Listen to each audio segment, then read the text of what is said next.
بسم الله الرحمن الرحيم. حمدا لله وصلاة وسلاما على رسول الله، أما بعد. أصحاب المعالي، أصحاب السعادة، الحضور الكريم، السيدات والسادة، سلام الله عليكم ورحمته وبركاته، وطبتم في هذا الصباح المالي بامتياز. 70,000 يرحبون بكم هذا الصباح في ملتقى الأكاديمية المالية. نجتمع اليوم مع متخصصين وخبراء من أجل أن نستكشف آفاق جديدة ونتبادل أفكار مبتكرة ونستلهم في طياته النمو المستدام للمواهب.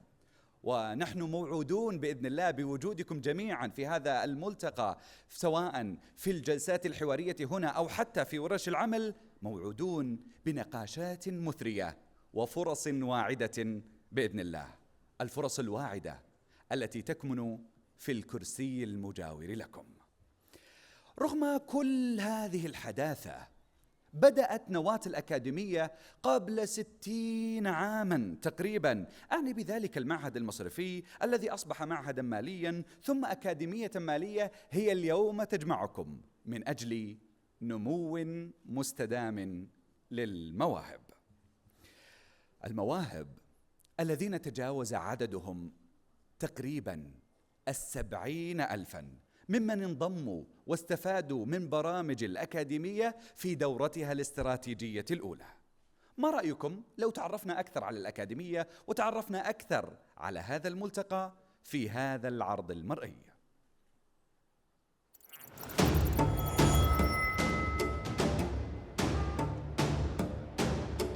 يتنافس العالم من أجل مواكبة المتغيرات المتسارعة، حيث تمثل التقنيات الحديثة العلامة الفارقة في رحلتنا المهنية. وانطلاقا من دور الأكاديمية المالية في تنمية وتطوير قدرات الكوادر البشرية في القطاع المالي تحقيقا لرؤية السعودية 2030، يأتي ملتقى الأكاديمية المالية في نسخته الثالثة لإبراز التوجهات والتحديات التي تواجه ممارسات التطوير المهني بمشاركة أبرز قيادات القطاع المالي والعاملين فيه والمهتمين.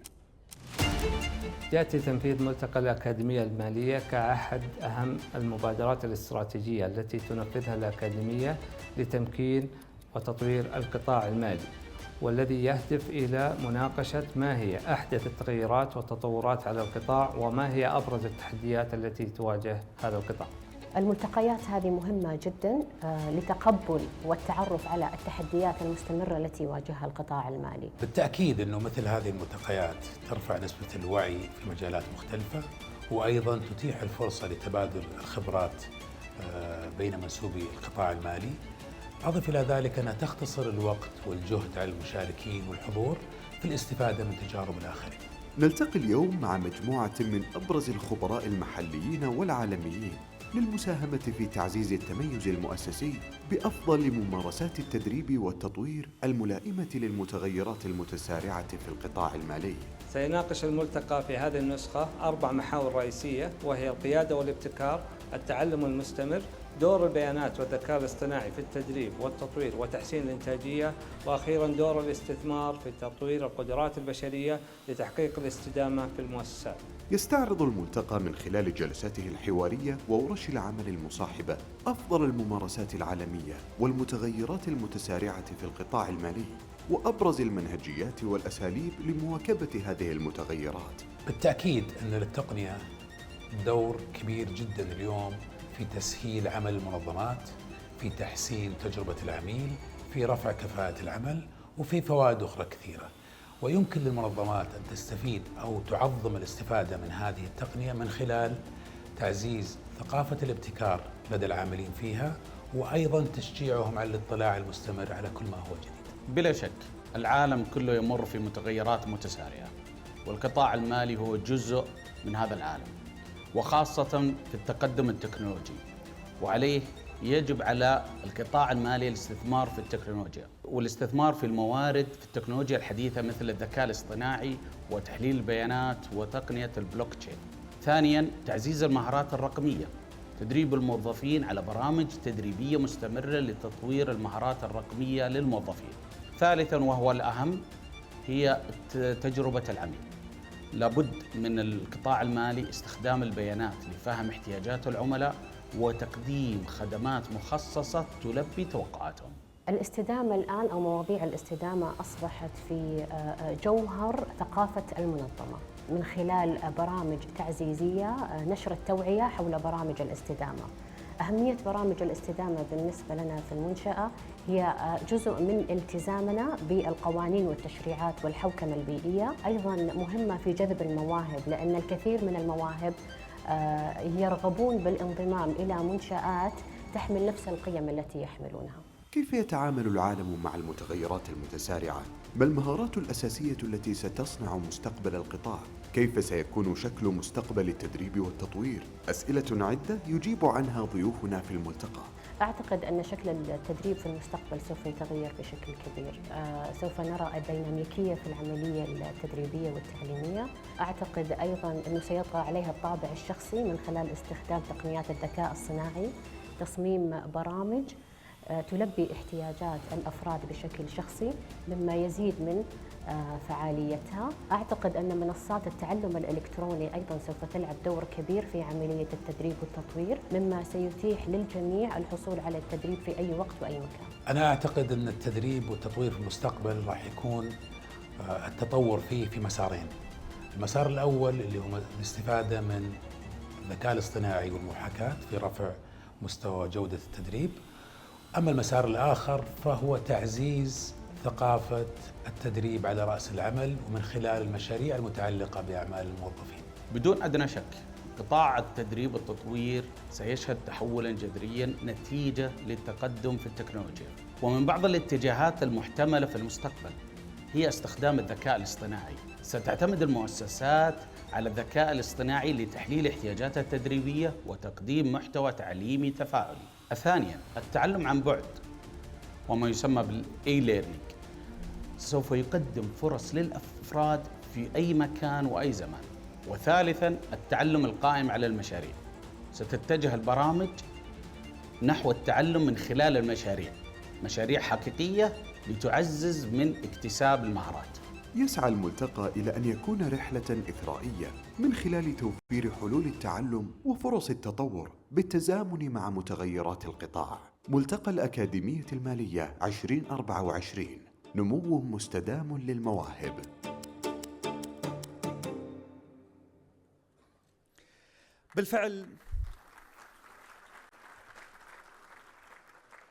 بالفعل ربما مرت عليكم كلمات متناثرة في هذا العرض: التدريب، تجربة العميل، الاستثمار في المواهب، كل هذا استثمار في الإنسان من أجل نمو مستدام. ملتقى الأكاديمية المالية ملتقى يشبهنا، هو تجمع فريد من أجل أن نتبادل فيه الأفكار والخبرات في مجال تطوير رأس المال البشري وكذلك أيضا تعزيز التميز المؤسسي.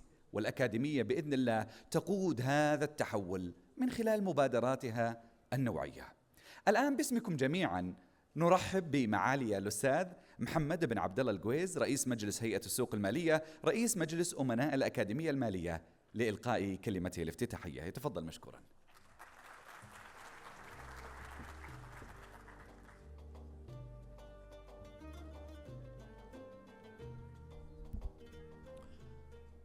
بسم الله الرحمن الرحيم.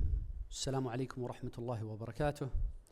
أصحاب المعالي، أصحاب السعادة، أيها الحضور الكريم، أهلا وسهلا فيكم في لقاء السنوي للأكاديمية المالية، واللي أصبح محطة مهمة في قنوات التدريب والتأهيل في السوق المالية.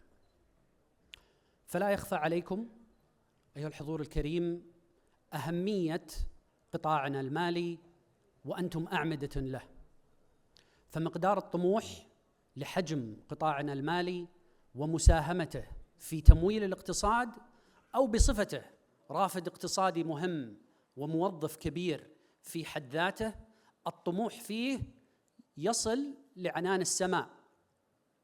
ولا يخفى عليكم كذلك مقدار التغير اللي نشهده في قطاعنا المالي، سواء من المنتجات الجديدة ولا القنوات الجديدة أو التنظيمات الجديدة، أو حتى مقدار ارتباطه مجالات الاقتصاد الأخرى. فعلى سبيل المثال في هوامش ملتقى فنتك 24 استضاف الأخوة في شركة الأهلية المالية ورشة عمل وجلسة نقاش عن مستقبل التخطيط المالي وإدارة الثروات.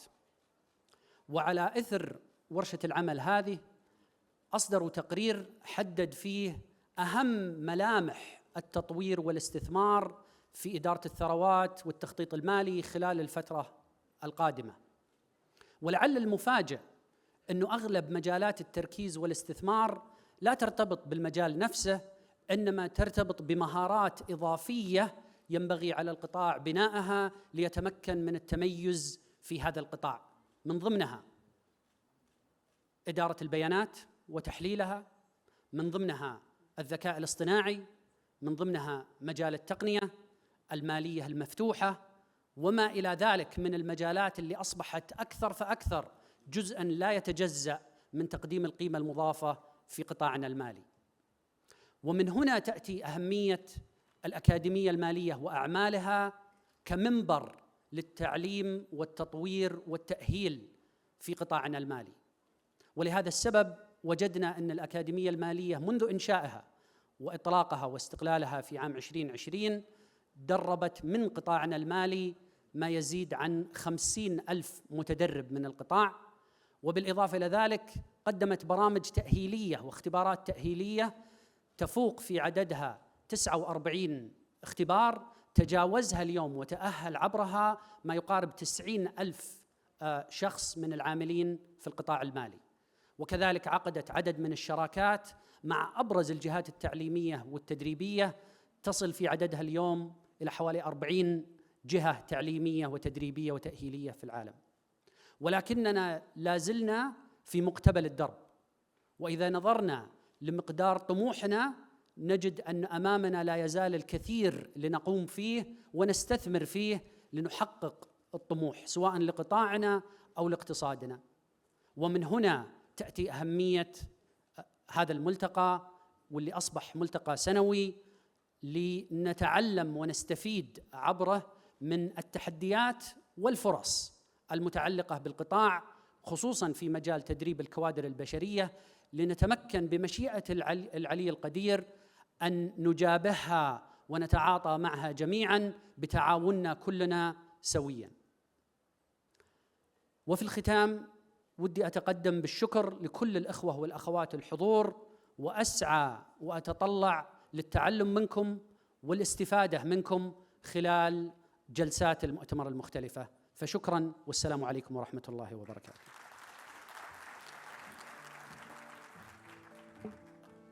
شكراً لك معاليك. وبالفعل كما ذكرت كل ما حدث خلال الأعوام الماضية هو تمهيد لانطلاقة بإذن الله في المستقبل لاكتساب المواهب الإضافية التي تحف القطاع المالي والعاملين فيه بإذن الله. أهمية بناء ثقافة الابتكار داخل المنظمات المالية وتوظيف التكنولوجيا المتقدمة في عملية صنع القرار.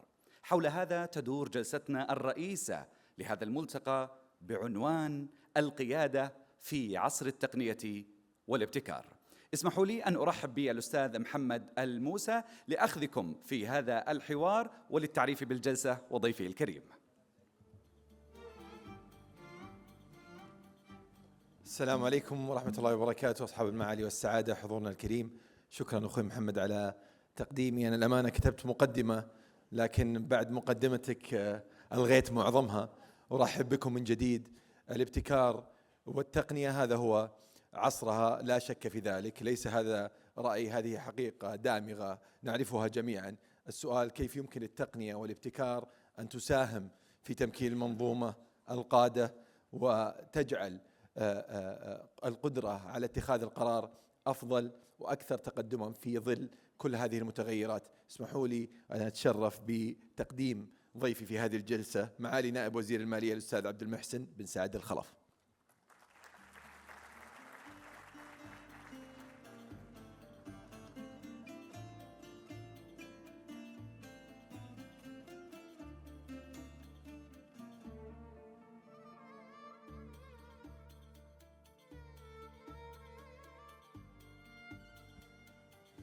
متأكد أنه ممتاز.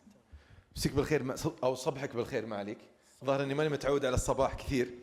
صبح عليك طال عمرك ورحب فيك في هذه الجلسة ونشكرك على وجودك ويانا.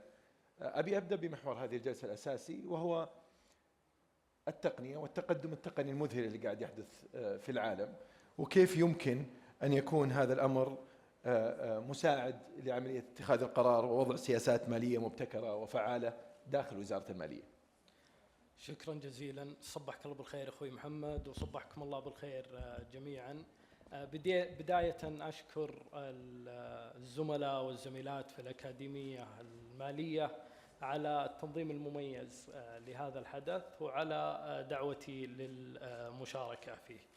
ومثل ما ذكرت محمد، وأكيد مثل ما تطرق مع الأستاذ محمد القويز في كلمته الافتتاحية، أنه العالم جالس يشهد تطور غير مسبوق في التحول الرقمي والتقنية، وأكيد هذا يؤثر بشكل مباشر على صنع السياسات العامة بشكل عام والسياسات المالية بشكل خاص. ومن ذلك يعني استخدامات التقنية المالية سواء ذكاء الأعمال أو الذكاء الاصطناعي لأغراض في الاقتصاد والمالية، سواء استخدام البيانات الضخمة، استخدامات البلوك تشين، استخدامات الذكاء الأعمال، استخدامات الذكاء الاصطناعي. وهذه لها تأثيرات في عدد من المحاور، لها تأثيرات في التخطيط المالي، لها تأثيرات في مراقبة الأداء المالي، في التنبؤ، في الحوكمة، في الشفافية. فهذه كلها تساعد على صنع القرار وتطوير سياسات مالية. ومن أهم هذه الخصائص صراحة هي التنبؤ، وخاصة يعني مع وجود عدد ضخم من البيانات والمدخلات يساعد على التنبؤ سواء للتطورات الإيجابية أو التطورات السلبية مثل الصدمات الاقتصادية. وهذا يعني يدعم صنع القرار بأنك تستفيد من الفرصة بشكل استباقي أو تتحوط من الصدمة الاقتصادية. في وزارة المالية يعني من بعد رؤية المملكة 2030 وخاصة مع بداية عام 2017 كان يوجد تحول تقني كبير. كان في يعني أنظمة متفرقة في وزارة المالية، نظام للإيرادات، نظام للحسابات، وآخر للميزانية، وكان الترابط بين هذه الأنظمة يعني تقريبا محدود. فمن بداية 2017 صار فيه عمل كبير من قبل وزارة المالية لبناء منظومة تقنية لجميع المعاملات المالية في الوزارة. وهذا يمكن ما خلص إلى المركز الوطني لنظم الموارد الحكومية، واللي أنتج منصة اعتماد ونظام صرف وهايبرن للميزانية وغيرها. فهذه صارت توفر بيانات آنية للعمليات المالية، تتابع على معرفة التزامات الدولة وتساعد في صنع القرار. النقطة الثانية بس في هذا الموضوع أيضا، يمكن وزارة المالية عملت مع الجهات الرقابية تحت مظلة برنامج تطوير القطاع المالي لتطوير استراتيجية التقنية المالية، وهي أحد ركائز برنامج تطوير القطاع المالي. ويمكن اليوم نشهد يعني تطور كبير في التقنية المالية في المملكة العربية السعودية، وخاصة زيادة عدد الشركات في هذا المجال، واللي له فوائد كبيرة جدا سواء على الجهات الرقابية أو المستفيدين من خلال الشمول المالي، سهولة الوصول إلى التمويل بأسعار منخفضة، الدعم في التكلفة، الكفاءة، الحوكمة وغيرها. فيمكن هذا بالنسبة جميل معالي. للسؤال يعني لا شك أن شفنا انعكاسه حتى على الأفراد في المملكة العربية السعودية في الاستفادة من التقنية المالية في شتى تقريبا مناحي حياتنا في جميع المجالات. لكن أنا ودي أرجع لنقطة التنبؤ، ودي أسأل عن نضج التقنية، لأن التنبؤ قد يكون حلم القطاع المالي دائما في الوصول لأفضل طريقة للتنبؤ. بالتقنية الحالية وين وصلنا مرحلة النضج للوصول فعلا إلى قراءة أو خلينا نقول معلومة وقدرة على اتخاذ قرار بناء على هذه التقنية؟ واضح. يمكن على موضوع التنبؤ خصوصا، احنا يعني عملنا في وزارة المالية خلال الفترة الماضية على بناء وحدات ذكاء أعمال وذكاء اصطناعي في وحدات الأعمال. فمثلا وكالة الإيرادات في وزارة المالية لديها وحدة للذكاء لذكاء الأعمال والذكاء الاصطناعي، وهكذا وكالة الميزانية، وكالة الحسابات، وكالة السياسات المالية الكلية وغيرها. فبدأ عمل كبير على الاستفادة من الذكاء الاصطناعي والذكاء الأعمال بتكامل البيانات في منظومة المالية، وأيضا يعني بدعم كبير من هيئة الزكاة والضريبة والجمارك، بما أنه أيضا عندهم بيانات مع المتعاملين في الزكاة والضريبة والجمارك. في التنبؤ يعني هي أحد اليوز كيسز أو حالات الاستخدام اللي استخدمناها في الإيرادات. ويمكن قارنا بين المنهجية التقليدية اللي نستخدمها حنا ويستخدمها صندوق النقد الدولي ويستخدمها البنك الدولي للتنبؤ في الإيرادات، وقارناها بمنهجية بناء على الذكاء الاصطناعي للتنبؤ بالإيرادات الدولة. النتيجة مقاربة جدا للواقع من خلال تنبؤ الإيرادات اللي يعطينا إياه الذكاء الاصطناعي. فهذا صار وقت كبير وصار جهد كبير. صحيح. يعني بدال الإيكونوميك موديلينج أو النماذج الاقتصادية التي تستخدم وتدخل فيها بيانات وإلى آخره، إذا كان هذا مؤتمت حتى يعطيك مؤشرات آنية للتنبؤ في هذا المواضيع. عظيم. معاليك، القطاع المالي قطاع حذر والمخاطر فيه يعني لا يمكن المساس بها يعني إلا بمشرط جراح يعني. كيف تتعاملون مع هذا الأمر والتحديات اللي تواجه القطاع المالي بمواجهة التقنية؟ واضح. يمكن من هذا اللي ذكرته من أهم المواضيع أو من المواضيع اللي يتم التطرق لها كثيرا، الموازنة بين التشريعات والرقابة وفتح المجال للابتكار ودعم التحول الرقمي. أعتقد أنه من المهم أنه يعني العصا في هذا الموضوع تمسك من النصف، لأن يوجد مخاطر مصاحبة للتحول التقني، ومن أهمها مخاطر الأمن السيبراني. يعني القطاع المالي من أكثر القطاعات حساسية، ومن القطاعات اللي يعني لديه معلومات حساسة سواء مالية أو معلومات تتعلق بالأفراد.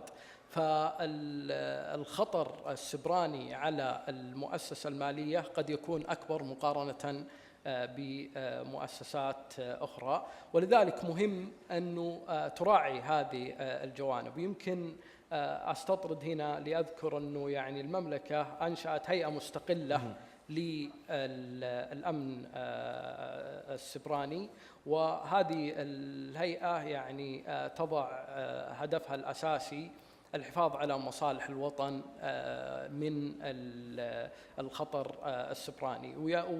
والهيئة يعني مع أنها أنشأت مؤخرا إلا أنها حققت إنجازات كبيرة، منها أنها حققت المركز الأول في مؤشر الأمن السبراني وفقا لتقرير التنافسية العالمية لعام 2024. النقطة الثانية، مع وجود يعني التشريعات وأهميتها، يعني عندنا في المملكة الحمد لله الدليل أنه التشريعات والبنية التحتية مواكبة للتحول التقني ما يشهد هذا القطاع من تطور. ويعني الجهات التنظيمية في المملكة عملت على مبادرات تساعد على دعم التحول الرقمي، ومنها البيئات التشريعية أو اللي يسمونها الساند بوكس. فهذه وضعت إطار تشريعي مرن للشركات والمهتمين أنهم يختبروا هذه الابتكارات في إطار تشريعي وقانوني مرن بالتعاون مع الجهات الرقابية، وحتى هذا يساعد الجهات الرقابية بفهم المخاطر الناشئة وأخذها في الاعتبار والتعامل معها. عظيم. التقنيات الناشئة اللي تحدثنا عنها كلها معاليك، كيف يمكن أن تؤثر في الأنظمة والسياسات المالية العالمية؟ عالميا ماذا يحدث أمام كل هذه التقنيات؟ عالميا الآن يمكن فيه يعني تطور متسارع في أنظمة المدفوعات، ويمكن تحت رئاسة المملكة المجموعة 20 في عام 2020 وضعت المملكة خطة عمل لتطوير المدفوعات العابرة للحدود، وتبنتها المنظمات الدولية، والآن مجلس الاستقرار المالي يعمل على تطبيقها والمتابعة عليها سنويا. لكن أيضا في تطورات يمكن المرئيات حولها مختلفة في العالم، سواء تقنيات البلوك تشين، تقنيات الكريبتو كرنسيز، التقنيات الأخرى. فهذه ممكن يكون يعني لها تأثير على المدى الطويل على أنظمة المدفوعات وعلى كيف تتعامل المؤسسات والأفراد بالمدفوعات. لكن أعتقد أنه المهم في أنظمة المدفوعات الموثوقية يعني الشفافية، الحوكمة الجيدة. وهذا يمكن يعني بعض الكريبتو كرنسيز وما توفر بشكل مثل ما يتوفر في الفينت ماني ولا الأموال أنظمة المدفوعات الحالية.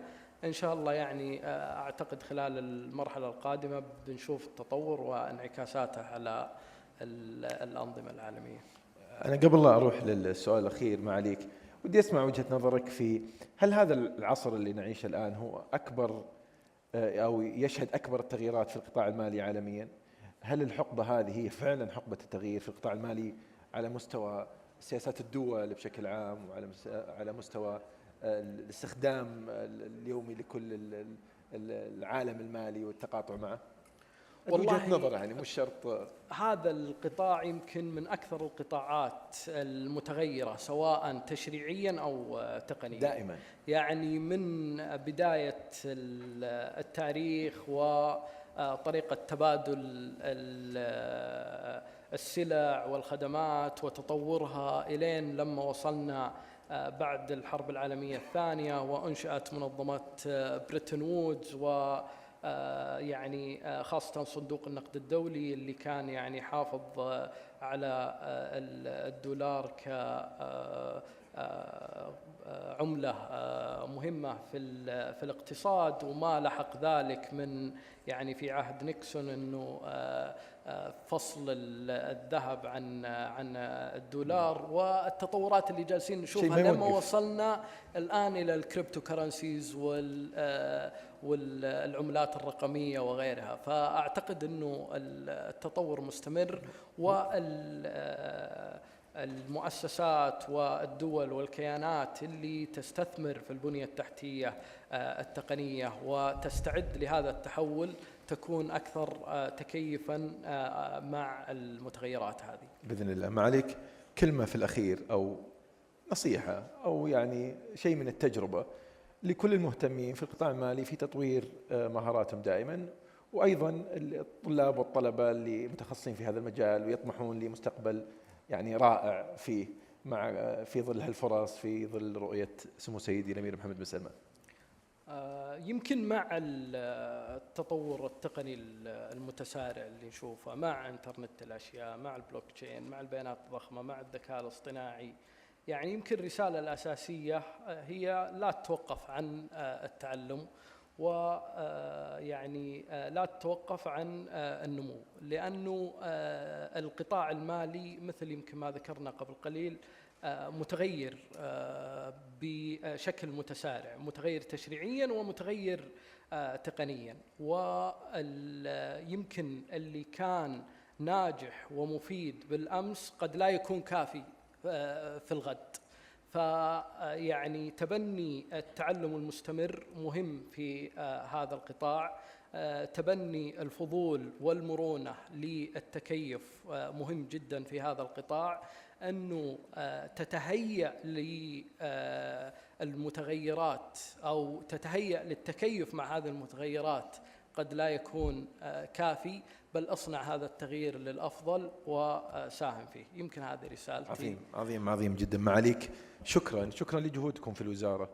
أعتقد كل من يخرج من حدود هذا البلد يعرف مباشرة التقدم العظيم اللي قاعدين نشهده في القطاع المالي في المملكة العربية السعودية، فشكرا لكل الجهود اللي تبذلونها والطموح دائما عالي. شكرا معاليك، شكرا لحضورنا الكريم. شكرا طال عمرك. شكرا.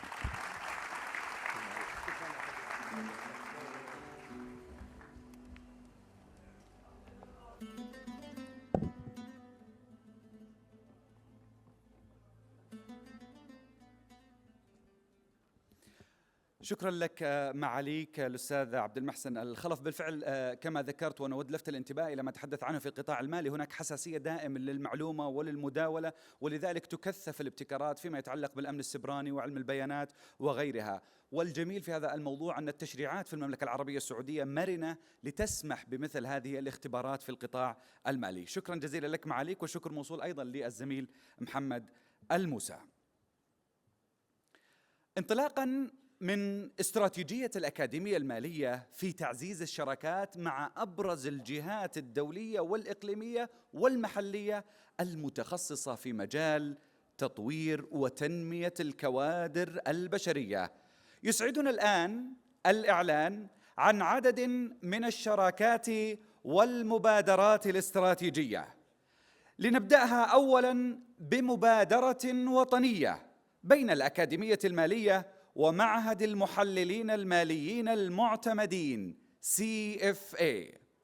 هذه مبادرة تهدف إلى زيادة عدد الحاصلين على شهادة المحلل المالي المعتمد في السوق السعودي، لتكون المملكة العربية السعودية في طليعة الدول الرائدة في هذا المجال. ندعو الآن سعادة الرئيس التنفيذي للأكاديمية المالية الأستاذ مانع الخمسان، والمدير التنفيذي لمعهد CFA الأستاذة دانا دي، لتدشين المبادرة والتقاط الصورة التذكارية.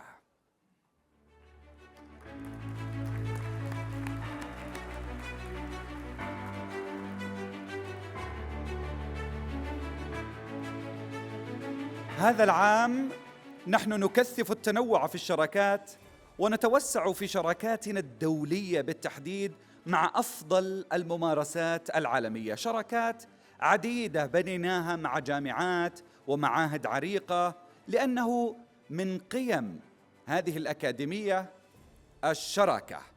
Thank you. It's highly appreciated. Thank you. وحرصاً من الأكاديمية المالية على تعزيز مهارات العاملين في قطاع التأمين، يسعدنا الإعلان عن حصول الأكاديمية المالية على اعتماد معهد التأمين القانوني CII كمركز تطوير مهني معتمد. ندعو الأستاذة جيل وايت للانضمام إلى سعادة الرئيس التنفيذي هنا على المسرح لتسليم شهادة الاعتماد.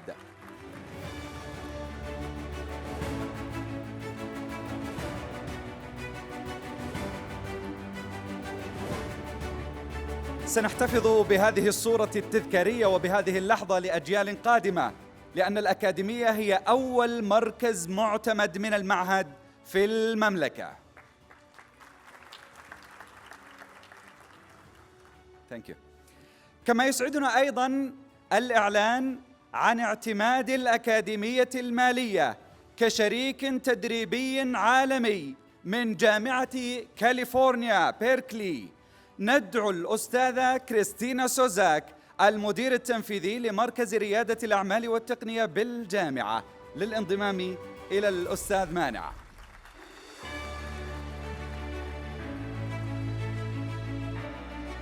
تتسلم الأكاديمية الآن ممثلة بالأستاذ مانع شهادة الاعتماد، ونلتقط الصورة التذكارية.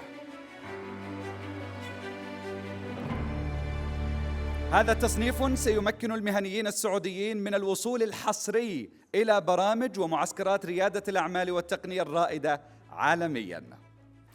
أيضاً يسعدنا شراكة الأكاديمية المالية مع معهد سويسري للتدريب التنفيذي في إطلاق مبادرة تأهيل 150 قائد في قطاع التأمين.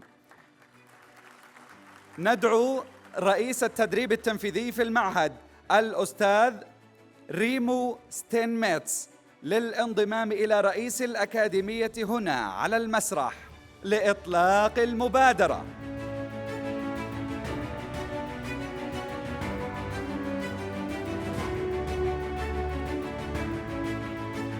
هذه مبادرة تعد الأولى من نوعها في المنطقة، تهدف إلى تأهيل 150 قائد في القطاع من خلال عدد من البرامج النوعية، أبرزها برنامج قادة التأمين الناشئين. وفي تحالف نوعي بين الأكاديمية المالية وأكاديمية التميز وجامعة نيويورك وجامعة الدراسات العليا لإدارة الأعمال في باريس ومعهد المحللين الماليين المعتمدين، كل هؤلاء يسعدنا اليوم أن ندشن مبادرة معهم، مبادرة المدراء الماليين التنفيذيين في القرن 21. ندعو جميع الشركاء يستحقون هذه الصفقة. ندعو الأستاذة إيمان اليامي الرئيس التنفيذي لأكاديمية التميز، وندعو كذلك الأستاذ روب سالومون عميد كلية ستيرن في جامعة نيويورك. وتنضم إليهم أيضاً الأستاذة آن فاليري كوربوز عميدة التدريب التنفيذي لجامعة الدراسات العليا لإدارة الأعمال في باريس. ويكتمل عقد هذه المبادرة بانضمام الأستاذة دانا دي المدير التنفيذي في معهد CFA.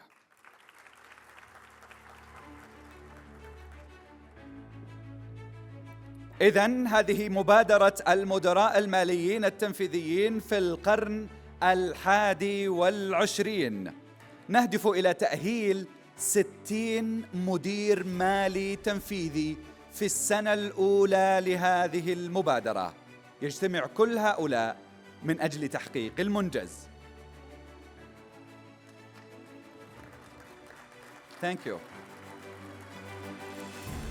It's our great pleasure. Thank you, thank you. It's our great pleasure to have such a partnership with you all. Thank you.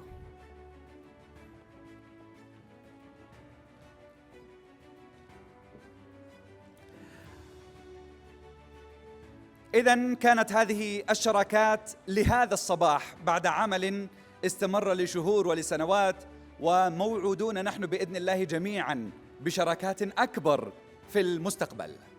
أما إن جئنا إلى شركاء آخرين كانوا جزءاً من النجاح لهذا الصباح، فنتحدث عن الرعاة. ما يميز ملتقى الأكاديمية المالية ليس فقط المضمون والأهداف، بل تلك الروح التي تجمعنا معكم جميعا للعمل من أجل تحقيق الأفضل في تجسيد هذه الشراكة، لأن الشراكة هنا روح تعاون وتكامل لتحقيق رؤية مشتركة تحدث عنها أصحاب المعالي قبل قليل.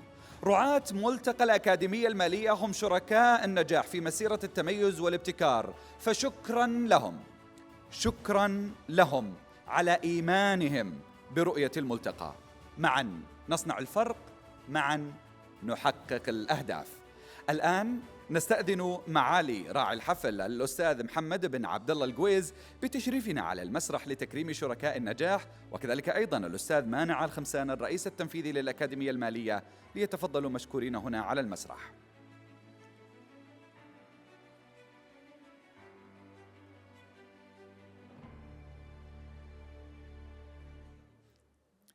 تفضلوا حياكم الله جميعا. وسنبدأ بالترحيب والدعوة تباعا لكل الرعاة البلاتينيون والماسيون والذهبيون وكذلك أيضا الفضيون. نبدأ بالرعاة البلاتينيين للملتقى، شركة ميدجلف، ويمثلها سعادة الرئيس التنفيذي الأستاذ عمر المحمود.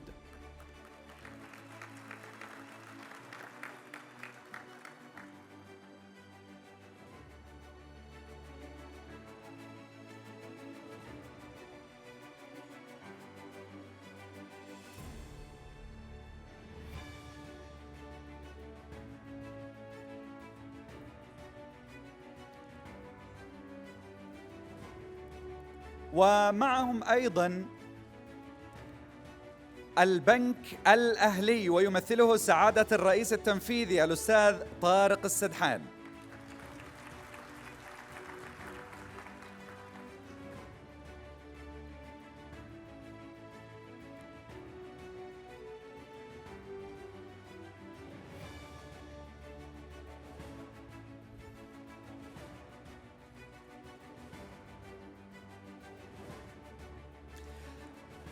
بنك الرياض، ويمثله سعادة الرئيس الأول لقطاع العمليات الأستاذة إنجي الغزاوي.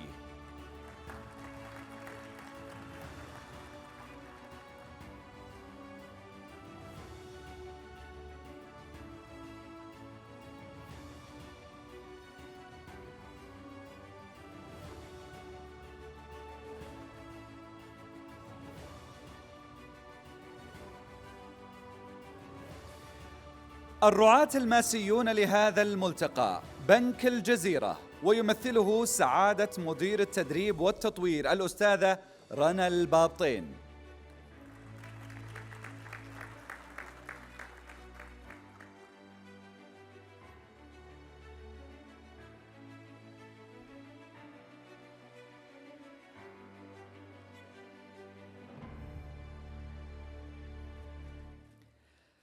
الأهل المالية، ويمثلهم سعادة الرئيس التنفيذي الأستاذ راشد شريف.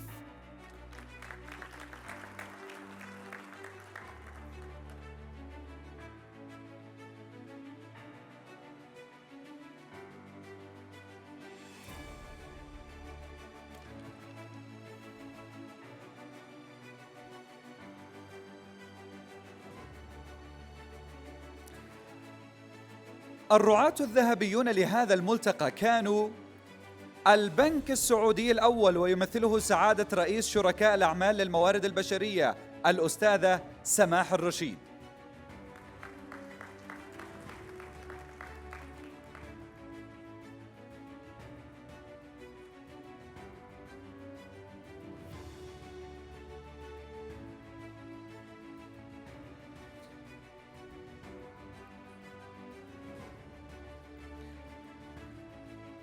وأيضا من الرعاة الذهبيين لهذا الملتقى البنك السعودي الفرنسي، ويمثله سعادة الرئيس التنفيذي الأستاذ بدر السلوم.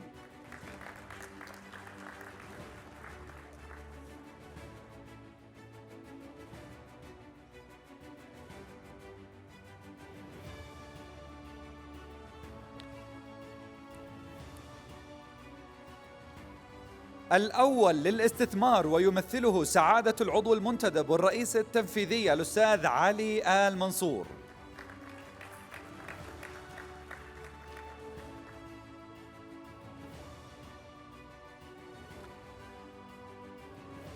إذن القطاع المصرفي يؤمن بهذا الملتقى ويؤمن بأهدافه من أجل نمو مستدام للمواهب. أما الآن الرعاة الفضيون للملتقى، شركة نير باي ويمثلها الرئيس التنفيذي والمؤسس الأستاذ محمد العيبان.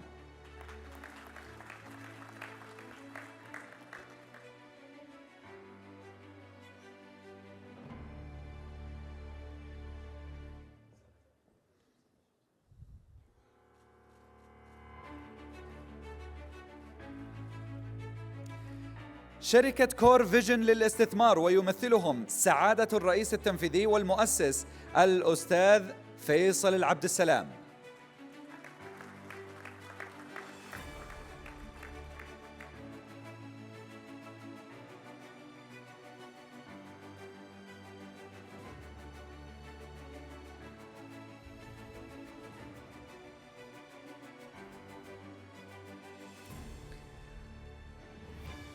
كلية الأمير محمد بن سلمان لريادة الأعمال يتقدم ليمثلهم سعادة رئيس إدارة التعليم التنفيذي الأستاذ أمجد علي.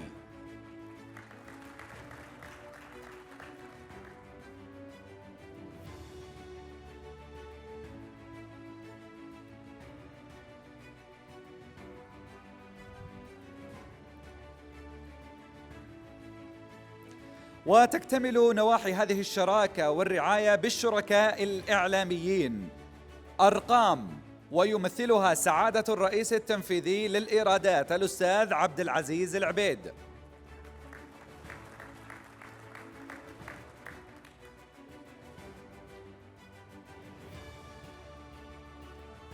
وكذلك أيضاً قناة الشرق يمثلهم سعادة كبير مذيعي قناة الشرق مع بلومبرج الأستاذ عبد الله السبيعي.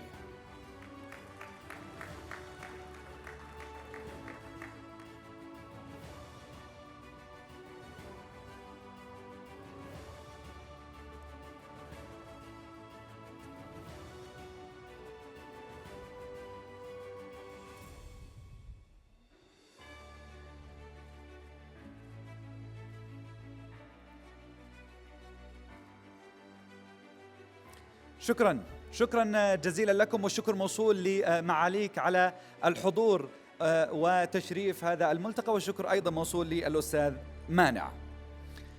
نستمر في جلسات هذا الملتقى ونستمر بالحديث عن تفاصيل القطاع المالي، وكذلك أيضا عن ما يمكن أن نحققه مع المواهب ومع تعزيز الصورة المؤسسية وتعزيز التطور المؤسسي لكافة الشركات العاملة في القطاع المالي. تحدثنا عن الأرقام كثيرة، وربما شاهدتم التقارير السنوية التي كانت تصدر عن الأكاديمية المالية بمستهدفاتها بالشهادات المهنية، وأيضا البرامج التدريبية الأخرى والشراكات، كما شاهدتم جزءا كبيرا منها في هذه الجلسة. عناوين كبيرة نريد أن نتحدث عنها في هذا الملتقى، والأهم من هذا الملتقى هو عملية التعارف وعملية التحدث مع جميع من يمثل جهة مصرفية أو تأمينية أو حتى أيضا جهة حكومية فيما يتعلق بالقطاع المالي، لأن الفرص الواعدة والكامنة دائما بالقرب منكم. جزء كبير من أهداف هذا الملتقى هو العلاقات الاجتماعية والحديث مع الأطراف الأخرى في كافة الجهات العاملة في القطاع المالي. نرحب بكم، ويسعدنا أن نبدأ الآن جلسة حوارية بعنوان التفوق في أوقات المتغيرات المتسارعة، بناء ثقافة التعلم المستمر. نأمل من مدير الجلسة الأستاذ علي أصلان التكرم بتقديم متحدثيها.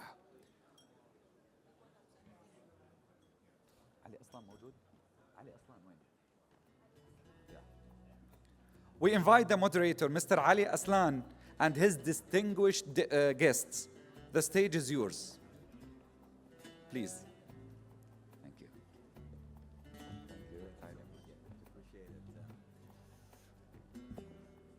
Thank you so much indeed for this very kind introduction, ladies and gentlemen. My name, as has just been stated, is Ali Aslan. I'm an international presenter and journalist, and it is my great pleasure to be moderating the very first panel of this year's Financial Academy Forum, titled Thriving Through Rapid Changes, Building a Culture of Continuous Learning, ladies and gentlemen. And you can look forward to a very insightful debate, because we have 4 outstanding speakers assembled for the debate that will now follow here on the stage.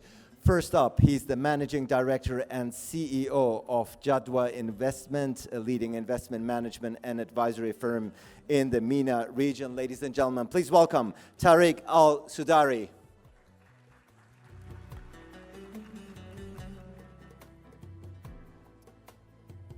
And while Mr. Tariq is making his way to the stage, it is my great pleasure to welcome the next speaker. He's the Managing Director and CEO of SAB Invest, a leading investment firm here in Saudi Arabia. Of course, ladies and gentlemen, please welcome back to the stage Ali Al-Mansour.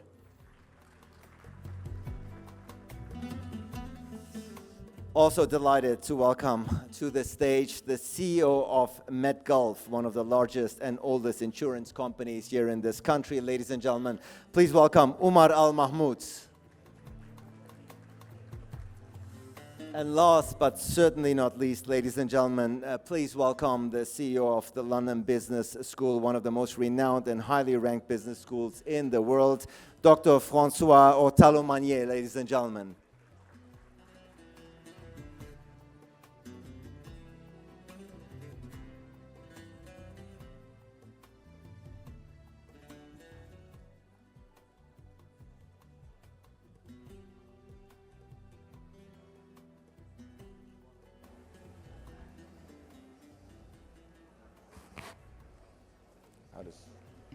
Ladies and gentlemen, thank you so much for joining us here, obviously in the audience, but also here on stage for this very important panel discussion titled Thriving Through Rapid Changes, Building a Culture of Continuous Learning. We have 4 highly ranked experts here with us, so this is promising to be a very fruitful debate. Tariq, let me start with you. Tariq. As the Managing Director and CEO of Jadwa Investment, and that goes for all of you, of course, here on stage, these days, immediate results, no matter where we look, certainly in politics, in sports, in culture, but first and foremost in business, immediate results matter. They are very essential. So some people are critical, or rather suspicious, that the concept of continuous learning sometimes seems to clash with this desire and the need for immediate results. It is sometimes met with doubt, as you know, some calling it even unrealistic in environments focused on immediate productivity. So I wanted to get your reaction to this as somebody who's at the forefront, obviously, as a CEO of a leading investment management and advisory firm.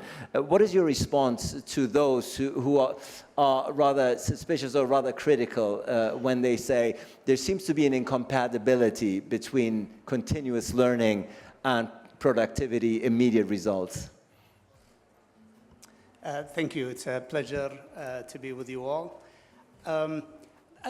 There is certainly a balance to be had and a trade-off. And the trade-off in this context that any organization faces is between immediate short-term results and long-term competitiveness, long-term effectiveness, and sustainability. And if you focus exclusively on the short term, you will be successful in the short term, but then you will fall behind in the long term. And so it's not really an option to choose between the two. You have to pursue the two, and you have to pursue it in an effective and delicate manner, because ultimately continuous training goes to the heart of maintaining and building your competitive edge. And I think your competitive edge comes from building an organization that is distinctive, that is agile, that is adaptive.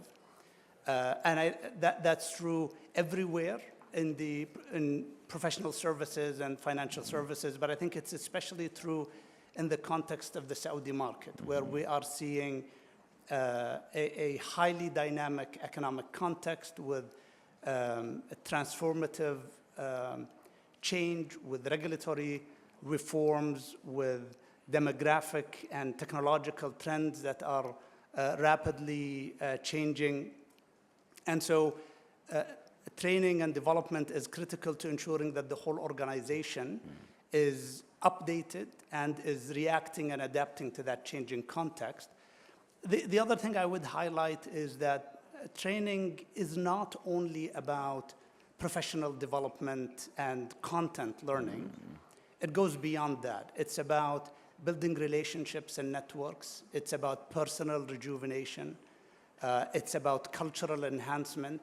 And all of that goes towards attracting and retaining and building top talent, which ensures your long-term effectiveness and sustainability. Yeah, thank you so much indeed. Agility is key, you said. I think that is a very important statement, stressing that continuous learning is driving the resilience, if you will, and the adaptability in a very fast-changing financial landscape. Thank you so much. I will, of course, come back to you throughout this discussion, much more to be looked at here. But let me bring in Ali Al-Mansour here at this particular point as the Managing Director and CEO of SAB Invest. I wanted to give you a chance to build upon the statements that Tariq just provided. And the notion out there that some people say there seems to be, to reconcile, if you will, the need for immediate productivity and results versus continuous learning. There seems to be a gap, some people say, in the concept. What's your reply?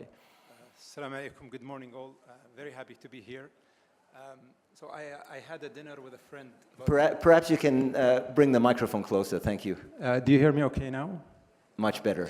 So I had a dinner with a friend about a couple of weeks ago, and we were talking about the emerging technologies, artificial intelligence, and how we as organizations should react to that and prepare ourselves.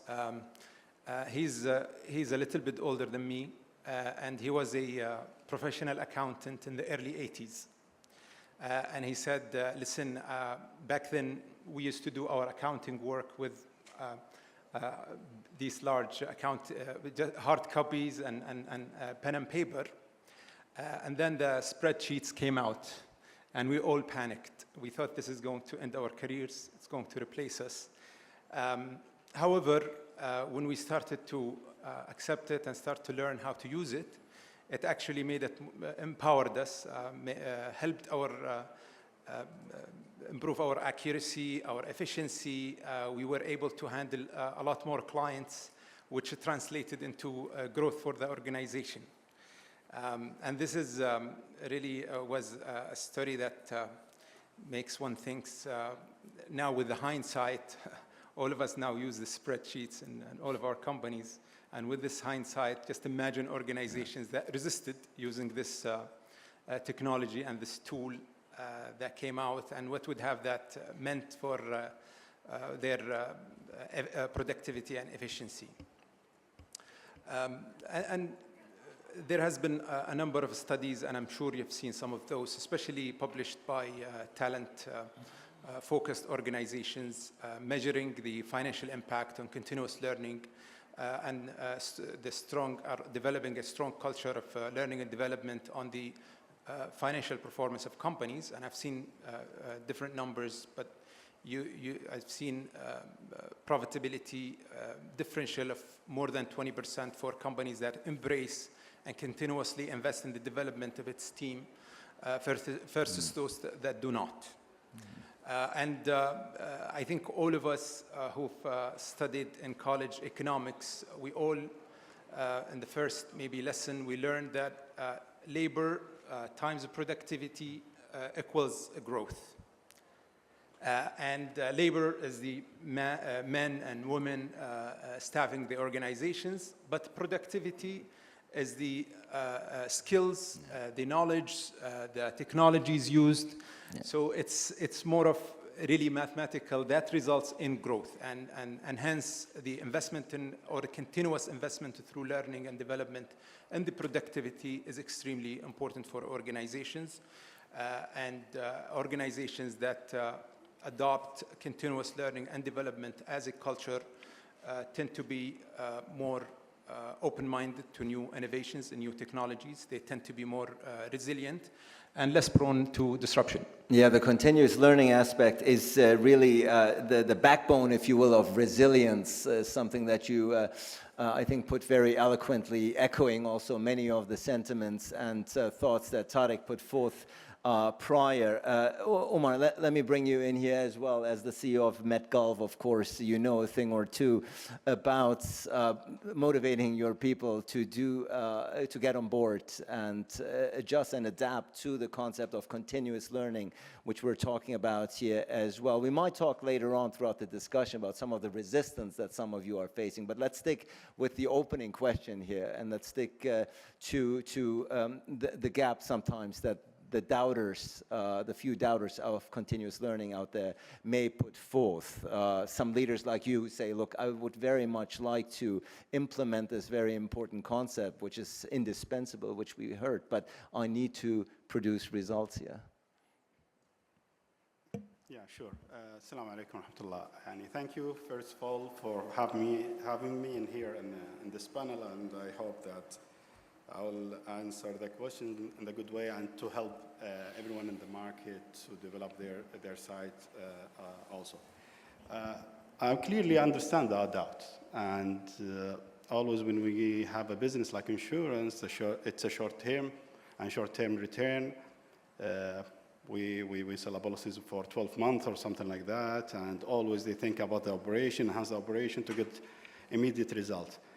But personally, after this long journey in the insurance, I believe that we are an insurance market in very critical position right now. There is old and traditional way of doing the insurance, and there is the digital part or the digital era that we have it. The company who continue do the insurance in the traditional way and handling the business with the papers or the old mentality on that, I think they will end up with couple of profit for a short term. But down the road, who invests in the technology is the winner. So to invest in technology, that means you have to invest in your capital, your people. The main capital for the insurance company or for any organizations, the people. So investing in that capability for the people, it's a main strategic goal of us. And when you go to the country like Saudi Arabia, that the digital government that we have it's totally different than any other country. So even when we visit a lot of global insurance company worldwide, we found ourselves that we have this base of technology. It's totally different than the whole market worldwide. So when we check the capability even from the international partner to come and invest in that one, that we found there is a gap. And the only way to do that, to invest in your people and invest learning them to go with the future of the digital. So continuous learning and continuous improving the team is the main, let you say it in other words, it's a winning horse for you for long term. So it's clearly in our strategy, we do a balance between the short-term benefit that we get it from the financials, but also we see the future by building the right capable people. Mainly, when we go back to the insurance is young in Saudi Arabia. And we have to invest heavily about Saudi capabilities in that market to build the future of this one.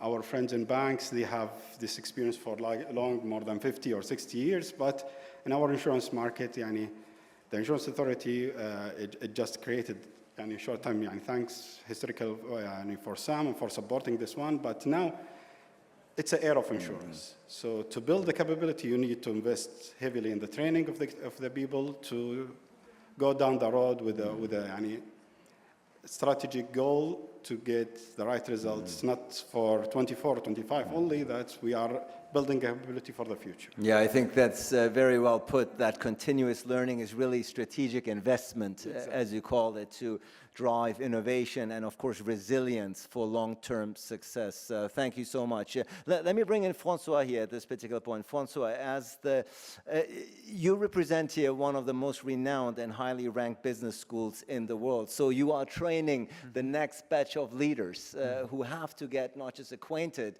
with the system of continuous learning, but have to live it, have to demonstrate it.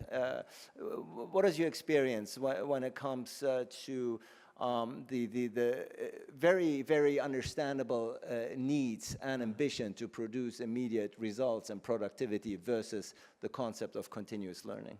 Assalamu alaikum and good morning. It's delighted to be here. Let me first bring maybe the bigger context of Saudi Arabia. Where is it that this performance imperative comes from? It comes from a very ambitious Vision 2030. And so yet, everyone experiences a tension between producing today and learning for tomorrow. But what is particularly good here is it's all for a purpose that is clear, that is a collective purpose. And that starts framing the tension differently, because now we know the why, and the why is a shared why across organizations. Second, let me go to the more nitty-gritty. When we talk about continuous learning, it's interesting. I want to point it out. We didn't talk about continuous teaching. We're talking about the culture. We're talking about how do we create an environment for people to engage in continuous learning. And so maybe to demystify those big words, it can be as simple, and that's what we learn from learning theories, what we learn from our experience, that be as simple as developing in people habits of reflection. Asking oneself what went well today, what could be even better tomorrow.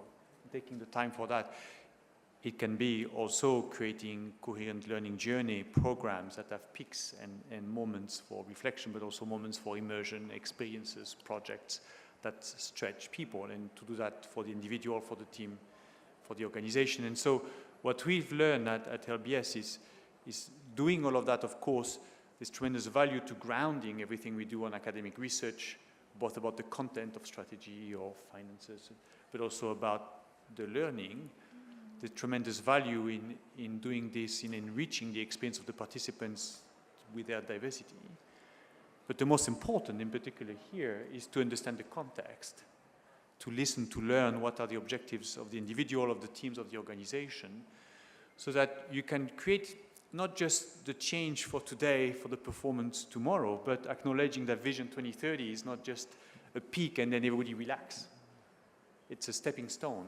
And so the continuous learning must bring sustainable change. And what we've learned there is that it starts with very strong partnerships between organizations and learning organizations like ours. And the secret ingredient is, all of you leaders in the room, is your commitment and you role modeling to others that continuous learning is also for you.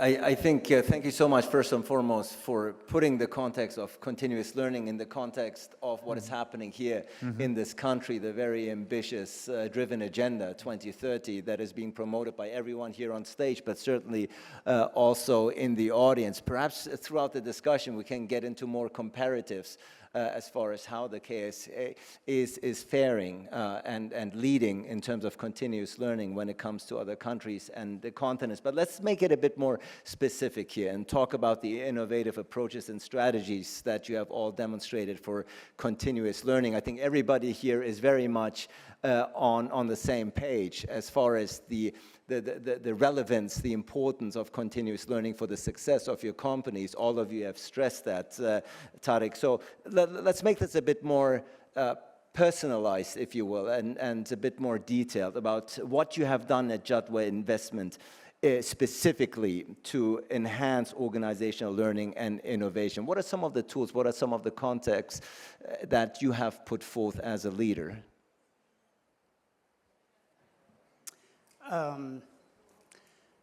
So a number of things.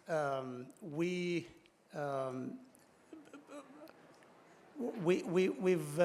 tried to think about what are the challenges that people face when it comes to the question of engaging in learning and development, and how we can enable them and help them to overcome that. And so when we look at typically what stands in the way, obviously you have to start with embedding training and development as part of the cultural, of the organizational psyche and culture. And so you have to communicate that continuously, but then you have to walk the talk, which means you budget for it and you commit resources. And the way that we have worked towards ensuring that the resources are always available is we actually budget for training per head count. And so it's not a set number that gets consumed by a first come, first serve basis, but there is a secured budget for each person to engage in training annually. And therefore that becomes an available resource for them to engage in. Second is there's always the tendency for team members to deprioritize or postpone training because they like to prioritize work, they enjoy learning on the job, and training can become secondary. And so we try to nudge people and encourage them in a number of ways. One is by including training as part of the annual performance review to make sure that people engage in training. But we also try to vary the channels through which training is made available. And so for those who are excited about long distance travel, that's always available, going to business schools and other institutions. But we also offer, of course, online programs and virtual programs, but we also invite professors and experts to come on premise and to offer training to our team. We've also recently launched what we call Jadwa Talks, which is a series of interviews with experts on topics of relevance that we make available to both our team members but also to our clients, and it becomes an available resource there. And then the third challenge is once a team member engages in training, how do we disseminate that knowledge and maximize the impact within the organization so it's not just that individual? And so we've done two things there. One is we've created an internal library where we capture the curricula and the material and the training content that team members engage in that then becomes readily available to the rest of the organization. But we've also launched an internal series that we call I Ask sessions, where team members would actually present on a topic of expertise or interest. And so it could be presenting on an innovative structure or product or idea or technology that they're working on, or it could be about a personal experience, about summiting Mount Kilimanjaro and what they've learned from that and the takeaways from that experience.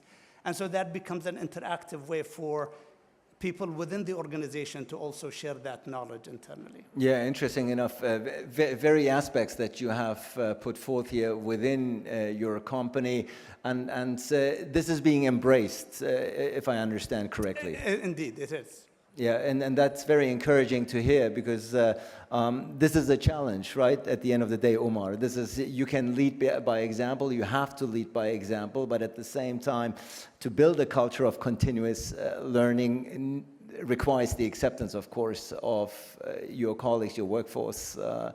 How are you specifically building a culture of continuous learning? What innovative steps have you taken at MetGulf so far? Yeah, I think that the main challenge is how to enhance the behavior of the people to be more in learning concept and to go to learn a lot of new technologies, new regulations. So, in MetGulf, we built something called Learning Hub. And the Learning Hub, we use multiple factors to design the courses and what's exactly needed for training the people that we have. We are a company less than 1,000 employees, but by using this hub, we put a lot of contents, and we use the artificial intelligence to decide what's the best solutions. Like in this hub, we bought the job description, the strategy of the company, and the people capabilities and the people certifications, all these things, and we have a clear training path for individualization and a high-level individualization for the people. Sure, there is part of the courses is related to the compliance, to the governance, to the risk, and to the cyber, which is the standard things when you go to this kind of business like the financial sector. But also we have to do a lot of training in other aspects, technical for insurance itself, and also the digital part of that. So by doing this mix, we designed the program for a lot of segment within the company also, and we defined between the top leaders and the employees and the manager on this level. By using the technology and we're using the online solutions that we have today, we succeed within a year to make 30 on-prem courses and also 420 plus online courses for employees. We succeed to make around 4 courses per employee within a year, which is, I think, it's a high number to have this continuous training, and it's become clearly in our strategy and also in our KPI for the whole leaders and their employees. We have very clear section about the training and passing the exams of that one. But this takes time from us, sure, but also what we find in mid-Gulf, there is a huge number of young people and fresh graduate. We invest a lot in that people. And also, they find it's very, the new generations, there is a difference between the old generation and new generation. The new they're generation, easier to adapt, they're more open to changes? Yeah, and when they have this kind of online courses and also on-prem courses, the mix of this one that give them excited to do a lot of training on that one. And also, by using technology, it's become there is a library. Anytime by their mobile, they can go back to this library and get all the information of these courses.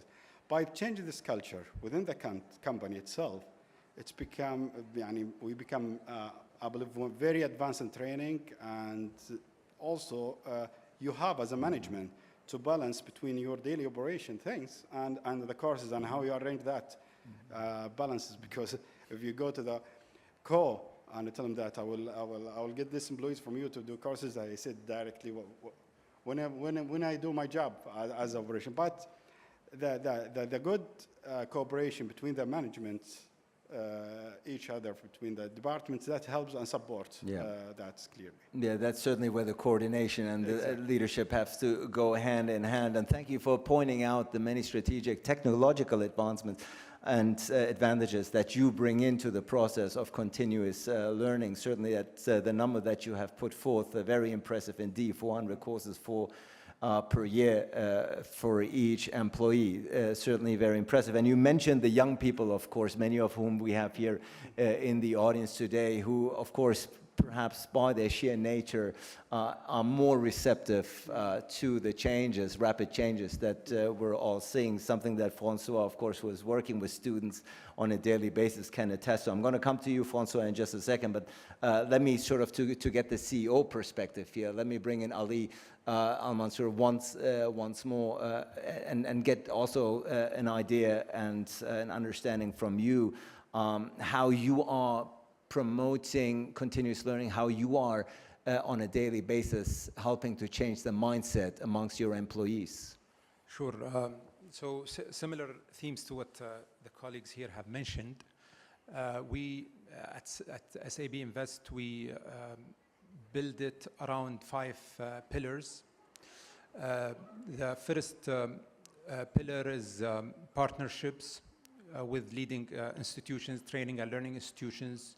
On top of our list is the Financial Academy, and we work also with international renowned learning institutions to ensure there is always a flow of learning and development offering that our team can access and can be engaged and interested in.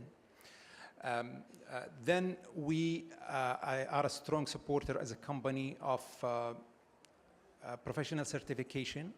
So we sponsor the entire journey of our team members to obtain their professional certifications, from the preparation to the exam taking to the membership. And we financially support that and also recognize people for that. We then do coaching or develop coaching arrangements, so we can also leverage the in-house expertise of our subject matter experts. So we pair them with the junior team members, so they have this one-on-one relationship that they can share with them their expertise, and they are more accessible to the junior team members to learn from their senior colleagues. And also they can do this by working together on a project for the company, so that's engaging while doing your work as well. We also take seriously our professional development and personalized development plans, and we refresh those every year to ensure that there is a conversation between a manager and a team member, and with the involvement of the HR team, to ensure that we have that conversation annually and specifically understand the needs of an individual and the development gaps, so we put it in paper and can action it in terms of engaging them in the right training and development. The last one is we recognize people for, as much as we recognize people for achieving financial targets, delivering projects, we recognize people for academic and learning achievements. So colleagues who achieve a professional certification or finish a learning that takes effort and time, we do recognize them by shaking their hands, thanking them, recognizing in front of colleagues, and also financially recognizing them through promotions and career progression. Yeah, I think the acknowledgement that you have put forth, Ali, the acknowledgement, public acknowledgements and praise, if you will, of people who engage, of colleagues, of employees who engage actively in continuous learning is a very effective, very important tool to make sure that this is an example, to set out a very positive example for the rest of them. Francois, we just heard from 3 outstanding leaders, CEOs, about the many strategic and innovative approaches they have taken to instill a culture of continuous learning within their company. As somebody who is very familiar with the subject matter and has sort of a global outlook and perspective on these things, what are some of the educational innovations that you have seen that effectively promotes a culture of continuous learning in businesses, building upon what we've already heard here on stage? So Ali, you're right. These are outstanding leaders, and congratulations to the organizer for picking such outstanding role models. As it happens, the kingdom is full of role models in a way because of that imperative. And because people recognize that it's a strategic imperative and there's just no choice. And we've heard about walking the talk, embedding it into the budget. We heard about deploying great technology and making the most of it to serve. And I really want to pick up the point about the recognition. Because while we talk about culture, and there might be a feel that culture is a bit wishy-washy, but there's nothing like paying people and rewarding them in a performance system. The people, their leaders. Almost putting it on the same level as productivity. Yeah, it's going back to what I mentioned earlier, is knowing how to manage the tension between the productivity for today and the change, not just for tomorrow or not just for 2030, but the sustainable change. So what I would say that from London Business School's perspective, that we have found to be particularly good, and in a way it's our own innovation for our own culture of learning, is what we call our design lab, which is an actual physical space and talent to populate this space, where we take the time to sit with leaders of organizations who are as advanced as these ones here on stage with me, or organizations that are getting going, not necessarily with a particular learning objective, but probably more of a business strategic change objective, and take the time as a school to learn, to listen, and humbly approach what is the opportunity ahead. And then we put in place learning mechanism because we design for impact with the organization. We design for impact for the individual, design for impact on the team, design for impact on the organization. So we have clear metrics. And then we can go back and we can learn with the organization. Our longest partnership in the kingdom is with SABIC since 2009. And why is it that we stick together? Is because it's working. We know what the objective is, we know what the metrics, and we have feedback mechanism. And we have a faculty who is willing to be agile and to listen to maybe what worked last year doesn't work this year. There's a new population, need to adjust.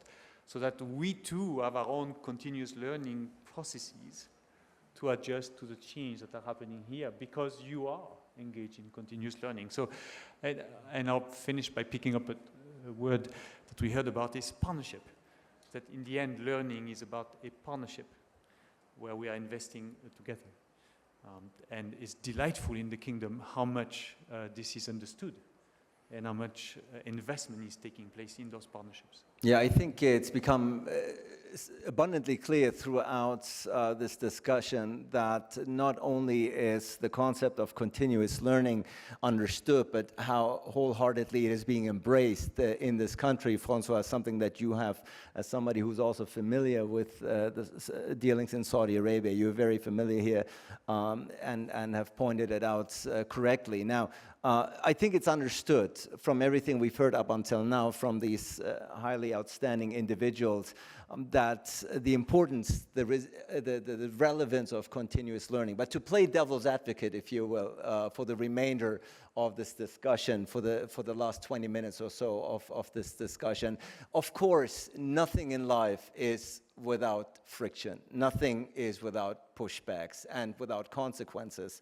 And that is why, Omar, let me start out with you here. You've already spoken extensively about the strategies that you have implemented within your own company. But of course, this cannot come at the expense of results, and this cannot come at the expense of a performance that is being expected of you as a CEO.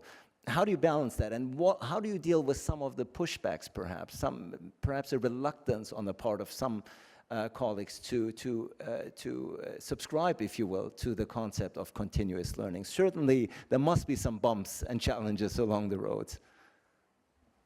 Yeah, always there is a challenges like this, and when you take it as an insurance market, we are first of all we work in high and regulated market. It's something that you have to be aligned with the compliance. You have to align with all the regulation change that you have to do it, because we are still, as I said before, we are still in the young market of insurance. There is a lot of changes. There is a lot of technology. There is a lot of new ideas came from InsurTech to new product, new regulation. This aside, it's a challenge, and how to take these things in a simple way, simple words, and simple training to the team. Not all of my employees that they are a compliance guys or risk or cyber or something like that. So one of the main challenges that we have, the challenge like this, we adjust that and we solve that by creating courses and by simplifying this kind of regulation, that continuous regulation, to be sure that it's go to the whole employees in the very nice way. And we use mainly the e-channel for that to make it easy, faster, and direct messages to make it simple. From other side, let me be frank. If you deal with the sample like what our colleague Mansour said, that accountants in 1980, and he said that how the change happened. It's also in our market. We have underwriters, we have claim guys, we have a lot of people that they are expert, but still in the mentality of using the things in the old and the traditional way. So mix the culture between young and expertise that force the people to, both parties, to work together to learn from the history, and also they have to be aligned with the future things. So yes, there is sometimes there is a resistance on these things, but I don't want to say that by forcing. It's not forcing. It's if you're not willing to learn, you will not learn. Right, it's gently nudging. Yeah, but when we make these things too simple for them, and we hit the point with very systematic way and mix this kind of training with their daily operational, and they get directly impact on that one, that's one of the solutions that we use to solve this kind of. Yeah, thank you so much, especially pointing out, of course, that in such a highly regulated world of insurance that you are maneuvering, that certainly changes don't come easily. I think that is understood, but it's interesting how you pointed out that you are overcoming these challenges. Tariq, also at Jadwa Investment, I was wondering about some of the challenges that you have encountered along the way and how you have successfully addressed them. Yeah, I mean, maybe I'll add one point to what I mentioned earlier, which is I think it's ingrained in our psyche that if you're not in the office sitting on a desk, then you're not working. And I think this comes from how we've experienced schooling, all the way from elementary school to high school to college. What you experience there is you get a predefined problem with a predefined answer, and you're supposed to sit and think through it until you crack it. And people and young professionals come into the workplace expecting that it's the same process. And so when they have a task or a project to work on, the immediate visualization is I go to my desk, I have a nice cup of coffee, I sit, I think through it until I figure it out.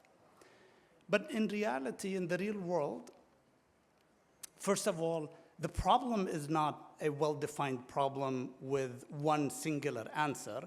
It's actually an open-ended problem. It's what else can we do? What ideas out there are we not doing? How can we improve our offerings? How can we serve our clients better? How can we address this issue in a more effective way? And so these are open-ended questions that have multiple potential answers. Second is you don't have to answer these problems solo. You don't have to sit alone. In fact, it's not the best way. The best way is to actually expose yourself, to interact with other people, to brainstorm ideas, to hear different ideas, and then eventually a light bulb may appear.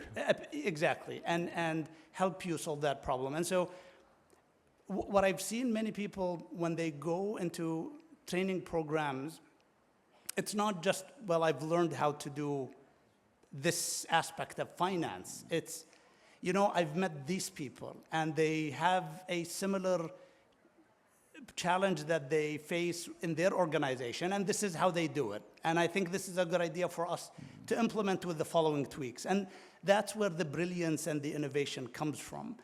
I actually, we have a team that went on a business trip with an undefined objective. And it was, I mean, they would tell you it was the most painful experience, because you're scheduling meetings with people overseas, and the objective was to just explore with no defined problem to be solved. That 1 week trip, they came back from that experience with an idea that is today one of our business lines at Jadwa. And so get out of your office, interact with people. This is really how you get great ideas. Yeah, certainly a great example of how you can get out of your comfort zone, dive into an unknown, if you will, and produce great and tangible results. Thank you so much for sharing that. Ali, we briefly and previously heard from Umar how he's navigating in a highly regulated world of insurance. Now, the banking sector, of course, is anything but. It is a very fast-paced nature, and productivity, if you will, is more than essential here. So I was wondering how you tackle the challenge of integrating continuous learning without disrupting the productivity in such a fast-paced nature that the banking industry finds itself in. Sure. So maybe to build on what has already been said, it's an ongoing effort, and as you develop team members already in the organization to know how to balance, you'll have new joiners that will need also to develop the skill of balancing both performing and delivering in their work duties while continuing their learning and education. And we try to tackle it in maybe a few ways. One is that the training that we offer has a good degree of flexibility. Some of it is offered online, some of it in class, some of it outside. And the idea is to give people the flexibility to do their learning and development at their pace in a way that does not conflict with their required or the deliverables from a work standpoint. And we do encourage them, as leadership, we do encourage them to take time. Our work will always be there, so we encourage them to step aside because that's as important as what they're delivering on the job front. The second aspect we do is what we call just-in-time training, and this is essentially when people are working on a certain project and they are engaged in it and it's important to them, we try to provide them with the relevant training for that project and what they do. So they feel it's a tool that's supporting them deliver what they are doing, so they embrace it and they find it, and we see more people more receptive to that. Another aspect is before the beginning of the year, we build our training calendar for the entire year. So people have visibility on when each training is coming so they can work around it, schedule around it, and for important training courses, we would schedule those more frequently during a year so people have the opportunity, if they missed it the first time, they can do it the second or third time. Thank you so much. Indeed, again, three companies that are standing out in how they tackle the challenges, Francois. I want to give you a chance to come right in here and get a quick reaction to what you just heard. So once again, maybe let's bring a bit of international perspective. We've been here for many years, but we have been all around the world for many years. So one thing that works well here, I would say, the rest of the world shouldn't listen, with regard to resistance, is because there's so much momentum and so much youth, and so much is changing. We don't encounter here what we find in so many other countries that some of my colleagues call the permafrost. It's this layer of management that is like three from the CEO, who have been there for a long time and have thrived in the previous system, and they feel really threatened by continuous learning to the extent that it's about driving change. And because in so many ways, organization, the country is so young, because the ambition is so high, because there's so much momentum, what we find here is that's not there. And instead what we have is often the very top leaders, like people like you on stage, who actually get it. Or if they don't get it, they ask, can you, LBS, help me and my C-suite team, to get it better so we can be better for everyone else for their learning. So congratulations, that's what works well. If I might ask a question about something maybe that could work better. And I'll give you an example.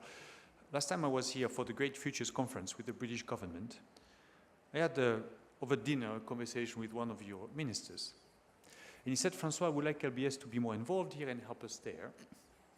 So I'm going to connect you to this person, but what I'll do is I'll meet with the chairman of the organization, and then you'll talk to his CEO, and the CEO will be in touch with you. That was at dinner. From the trail of email, it's pretty clear. The minister met with the chairman at 1 a.m., the chairman met with the CEO at 2 a.m. and at 3 a.m. I was sleeping the whole time. At 3 a.m. I had an answer and I was asked for a meeting the next day. One thing we know that learning works well, you need to sleep. And we talk about work-life balance as if it were in opposition. But once again, the brain needs time to reconnect. And so how is it that we take that research seriously, so that learning is not just an activity I make you do at work, but I create properly an environment for you as a person to develop.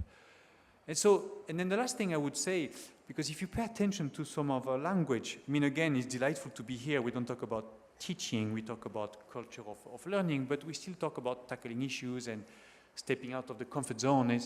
There's great research and we have fantastic experience at LBS all over the world, including here. Add a bit of playfulness. Because what we are talking here is not just about knowledge and skills, it's about a different mindset. And to shift people's mindset, you need to help them be open and curious. Sleeping matters, but open and curious playfulness will do that. And that would be just an encouragement. You know, with the technology, with online, if you look at what the most successful by the data app for learning in the world seems to be Duolingo. And what is it? That they found a way to make it playful and to make it fun. And people are sticking with it, and they are really engaging in continuous learning. So congratulations in the leadership here. Think about the physical aspect of your people and how they are set up for learning. And at least from our LBS experience around the world is smile and have some fun. Well, have some fun along the way. I think the example that you have thankfully shared with us, you encounter with this minister, who shows, first of all, how quickly things change here, how fast people work, and that clearly Saudi people need less sleep than you and I. I think that is clearly established here. But no, very impressive example that you have given, really, how quickly ideas are being absorbed, implemented, and then put into practice. Very impressive indeed. Gentlemen, we're almost out of time, but in the remaining minutes, perhaps a very quick answer from all of you, 60 seconds, tops 2 minutes. Because we've been talking about continuous learning, but even continuous learning has to evolve. It's not a rigid concept. So I was wondering, and Francois, perhaps we'll start this time in the reverse order. As somebody who is at the forefront of this theme at a very highly respected and outstanding academic institution, what are some of the trends that you're seeing looking into the future that will play a role when it comes to the concept of continuous learning, something that perhaps we may not be able to foresee even at this particular point in time? So I'll pick up on some of what we heard in the video to start with. For example, is that, of course, AI is a big shift. And what's exciting is the ability to deliver much more personalized, just-on-time learning, to deliver nudges to people. And so we are able to do at a much larger scale what used to be the Oxford tutor with just 1 or 2 students at a time. But the danger is to lose the connection among people that you were talking about, that learning gives the opportunity to. So even though technology makes it easier to have a mass approach, an efficient approach, and to track people and to nudge them, I hope that in the future we don't lose track for the importance of the human interaction that provides so much richness. Understanding that it's about helping the human beings grow. And so let's see how together we can manage that we're still human in an environment where technology will be much better. And this is where I hope one thing that doesn't change is academic research will always be ahead of asking those questions, or at least framing them. An organization like LBS, we will always pride ourselves in listening and hearing the experience that are happening on the field so that we can adjust with that. Mm-hmm. And I think that's something that's happening in our business, is the imperative for us to be agile. And maybe in the past we have not always been, but we see it as a competitive advantage.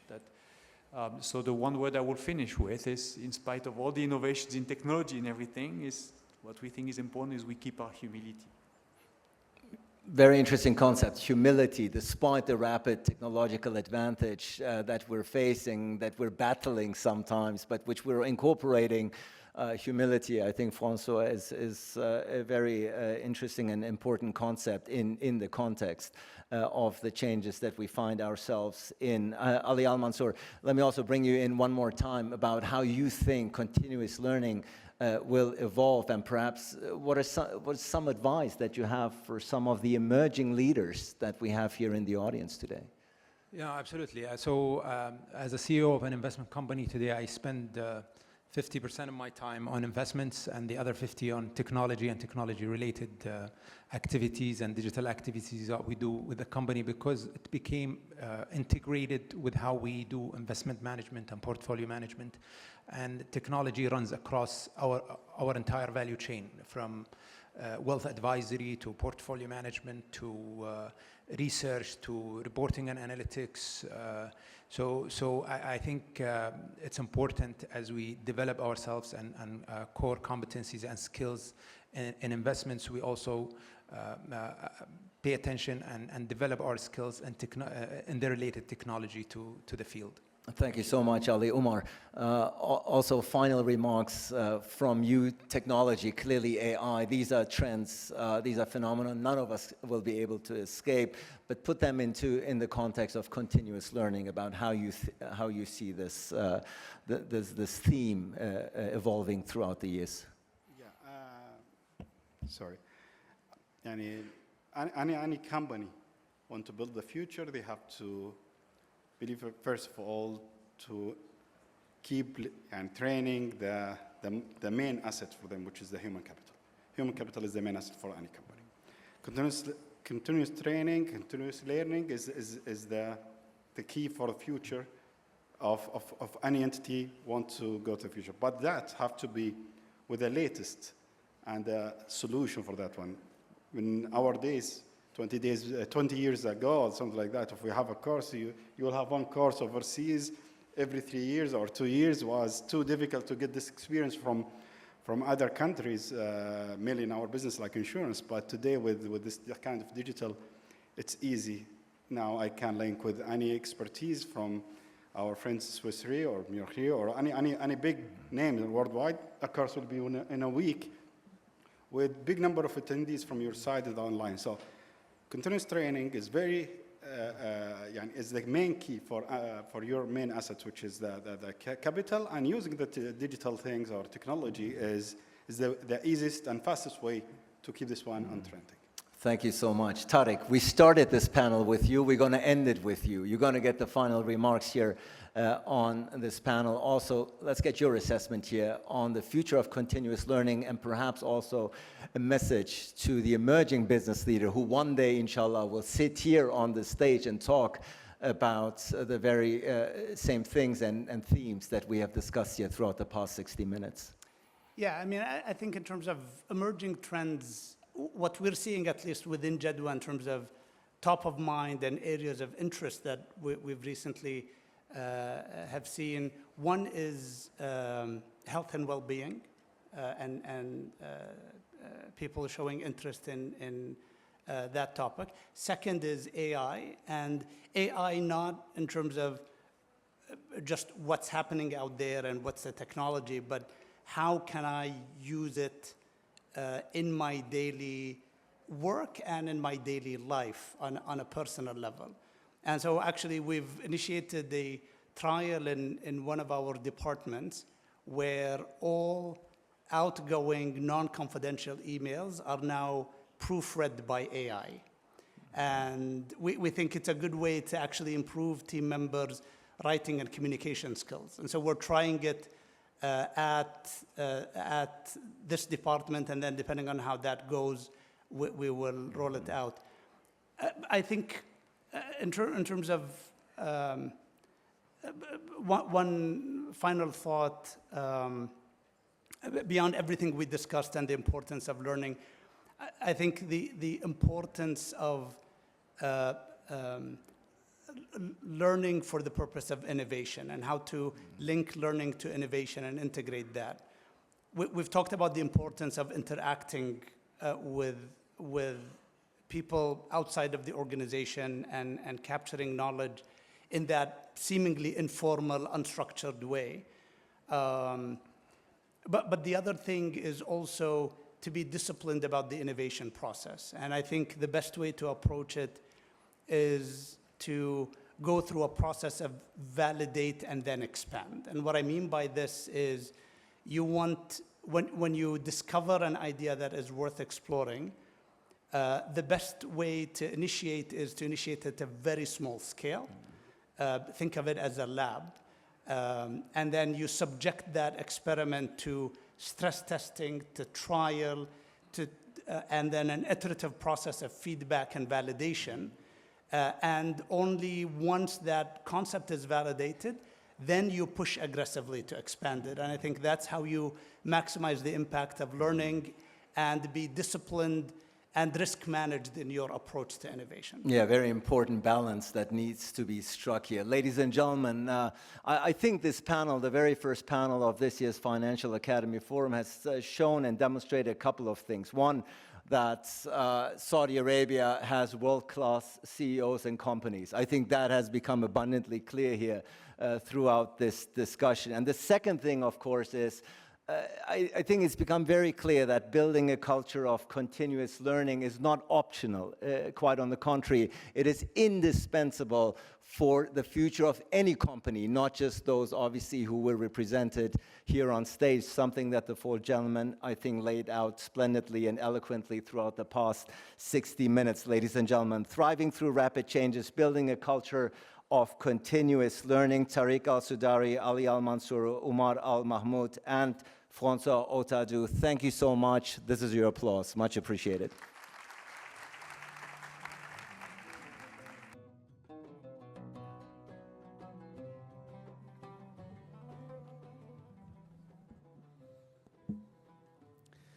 شكرا لكم جميعا على هذه الجلسة، ونحن مستمرون بإذن الله في الجلسات وأيضا في العروض التقديمية التي نستمر فيها في هذا الملتقى، ملتقى الأكاديمية المالية 2024. كان الحديث في هذه الجلسة عن استراتيجيات تبني ثقافة التعلم، كان الحديث أيضا عن منهجيات دمج التعلم في أهداف المنظمات والكوادر البشرية. وأختم بما تفضل به السيد أصلان في نهاية حديثي، أنه مهما اختلفت التجارب يظل التعلم بالطرق الحديثة بإدماج الذكاء الاصطناعي هو المستقبل. لا تخرجوا خارج الزمن، حديث للشركات، حديث للجهات، لا تخرجوا خارج الزمن بتجنب أو تحاشي أو تأجيل تطوير الكوادر البشرية. علي المنصور أيضا تفضل بالحديث عن صديقي الذي كان يعني يتحدث معه قبل أسابيع، وكانوا متخوفين من السبريد شيت أو ملفات الإكسل أنها ستنهي الوظائف. هي اليوم جزء رئيسي من المهارات المطلوبة. على أي حال كانت هذه جلسة، وننتقل بعدها إلى عرض تقديمي بعنوان استعراض ابتكارات الإرشاد والتوجيه الافتراضي. يقدمها لكم في هذه الأثناء السيد هامش مادان. Please, Mr. Hamish, the stage is yours. Good morning, ladies and gentlemen. It's an honor to be here. How's the energy level today? Right, warming up a little bit. So there's been a lot of talk about artificial intelligence and well-being. I'm going to spend 10 or 15 minutes talking about how the acceleration of artificial intelligence will assist coaching and mentoring. And notice how I said the acceleration of artificial intelligence is going to help coaching and mentoring, not the adoption, because actually there are already AI-based coaches that are being adopted in the world. In the last 24 months, more than $1 billion has been spent on investing in technology startups focused on artificial intelligence for coaching. So this is not about adopting it, this is about acceleration of that. And I think the easiest way for me to think about that is not just the evolution, not just the acceleration, but also the evolution of this as well. How is artificial intelligence going to evolve in the application of coaching in the short term. And so I think the easiest way to think about this is for us to try and imagine a scenario where you are a director of a financial services organization, right? We're in the right room here. And you've been tasked with launching a new financial services product targeting 18 to 24-year-olds across the GCC. So that's what you've been tasked with. You have pulled together a team, a cross-functional team. You've got Fatima, who is head of marketing, a director of marketing. You have got Mohammed, who is the head of product innovation, and you have Nasser, who is head of finance. Okay, this project has been going on for 2 months. You meet every month, and in 6 months, you are meant to be launching this product. Now, you're about to have your second team meeting. You meet this team every month. Like all other projects, you have a day job as well. So this is in addition to the work that you do, like with everyone else. Does that sound real in our world today? You often get more and more to do. You're about to have your second team meeting, and you've heard rumors across the organization that there are some challenges with this project. You don't quite know what they are, but you know that you're hearing that there are some challenges around this project. So think about, how would you go about getting ready for this meeting? 3 people, you don't interact with them too much, but it's critical that you work together, and ultimately you are accountable for the success of this project. Think about how you would prepare for this meeting. Okay. Now, what you don't know is that Fatima has been traveling quite a lot lately. And actually, in the last 2 or 3 days, she's not had a lot of sleep. The previous panel talked about how sleep is important. Well, in the last 2 or 3 days, actually, Fatima has not had a lot of sleep. So what happens, when you've not had a lot of sleep? You can potentially not be focused so clearly, right? But you don't know that. The other thing that you don't know is that Nasser, who was the finance director, he's a young, ambitious man, and he has come to this meeting fully prepared. He's done everything that he was expected to do. He's going to come to this meeting, and he's going to shine. You don't know that, but that's what's in his mind, okay? But what he's also done that you don't know is that the way he's gone about collecting the information and collaborating with others has been a little bit aggressive. You don't know that, but he's quite a forceful man. And so he has done things in a way that is starting to cause a few challenges in the organization. And the last person, Mohammed, what you don't know is that his job was to make sure that the whole organization is collaborating and is aligned around this. So his job was to make sure that there's some social acceptance about what you're trying to do. But he hasn't done it. He hasn't managed to connect people. He hasn't been connecting with other departments. And importantly, he hasn't also brought this team together and all the sub-people reporting into the team. He's not managed to bring them together. Now, you don't know that. Okay. Now, imagine that you did know that. Imagine that you knew that as you were coming into this meeting that Fatima had not slept. Imagine that you knew that Nasser had caused a few issues with his style of communication and his style of working, and that Mohammed hadn't actually done the job of collaborating and bringing everyone together. Imagine that you knew that. So now my question to you is, how would you conduct that meeting? Would it be any different to not knowing that information? Okay? So is this scenario of knowing that, is that some futuristic view of the world? Is it a sci-fi movie, right, where you know, or where you could know that information? What I'm going to go through is saying, well, actually, some of that technology to allow you to know that is available today. So what would you need to know? What would you need to know? Well, today you would need to know some kind of way of measuring Fatima's sleep level. You'd need to know whether she slept or not, right? So, well, there's wearable technologies that allow you to do that. You'd need to have some way of looking at, with Mohammed, measuring his interactions with other people across the organization. You'd need to be able to measure that. Not just the interactions, the quality of the interactions, the frequency of those interactions, which department he has spoken to. You'd need to be able to measure that. You'd need to also, because remember, Nasser had been aggressive in his style of communication, you'd need to have some system that allows you to evaluate, measure and evaluate the language that he's using, the tone of voice that he's working on, the people that he's talking with, and is he listening? Is he just giving information out, or is he listening to understand? You'd need to have some way of measuring that. You'd also need to have some way of looking at people's reactions, right? Sometimes you can tell a lot from someone just from their facial reactions, just from the body language. You'd need to have some way of doing that. You'd need to have some way of getting all of this information, putting it all together, and giving you some insight, something that prompts you. You'd need to have some way of doing that as well. Okay. So, what's available today? There is a device. It's a wearable technology. You put it on your wrist. It's called Whoop. I don't know if anyone's heard of it or are using it.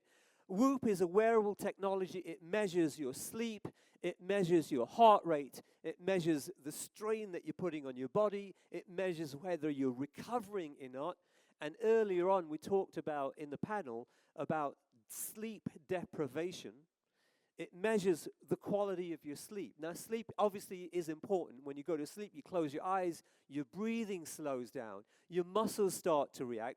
It kicks off a load of chemical and biological reactions in your body that help you to rejuvenate and recover. Right? So there is a way of measuring all of that, and this device does that. Now, there's plenty of devices available in the market. This one is something called Whoop. It's meant to be non-intrusive, and if you've got an Apple phone, an iPhone, or a Samsung Galaxy Watch, they do similar things. The difference with Whoop is that at an organizational level, what this company does is provide aggregated reports for leadership. So what you can do with this technology is look at the average, the overall scores of stress levels, sleep levels, recovery levels of teams, functions, departments, sectors. And you can do it on a daily basis. You can look at trends over time.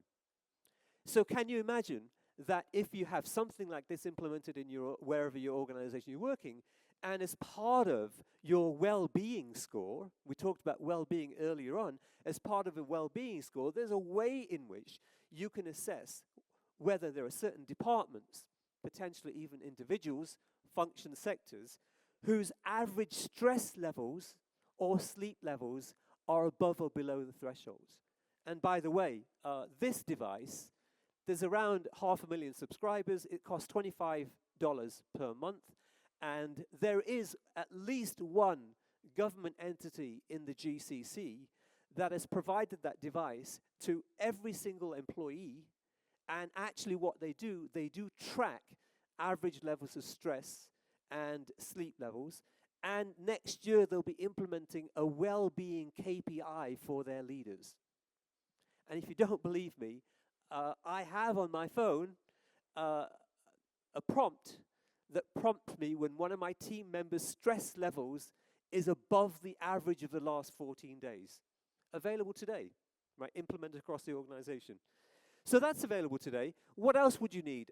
You would need to know the level of collaboration and connections in the organization, right? So how do we do that? We measure the number of emails, the number of Teams calls that you're having with other departments, right? There's a way of measuring that. There's something called organizational network analysis, and simply what it does, it measures how many emails and meetings take place between individuals and between departments and functions. So in this diagram, the different colors would be the different departments, the individual dots would be individual people, and the lines are the connection. The thicker the line, the more communication is taking place. So what this is doing is measuring email communication flow between people. And when we talked about Mohammed not doing his job in terms of collaborating and aligning, actually what you can do is with this technology, you can do this at an enterprise level, okay? You can go one step further because you can also get a small device that you put around your neck, and it measures the proximity of people. So how close am I to other members of the team?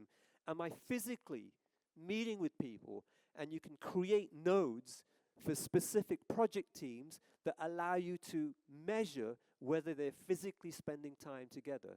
It can go one step further because what these little devices do is that they do speech analysis. So in meetings that you have, what you can do is measure the words that are being used.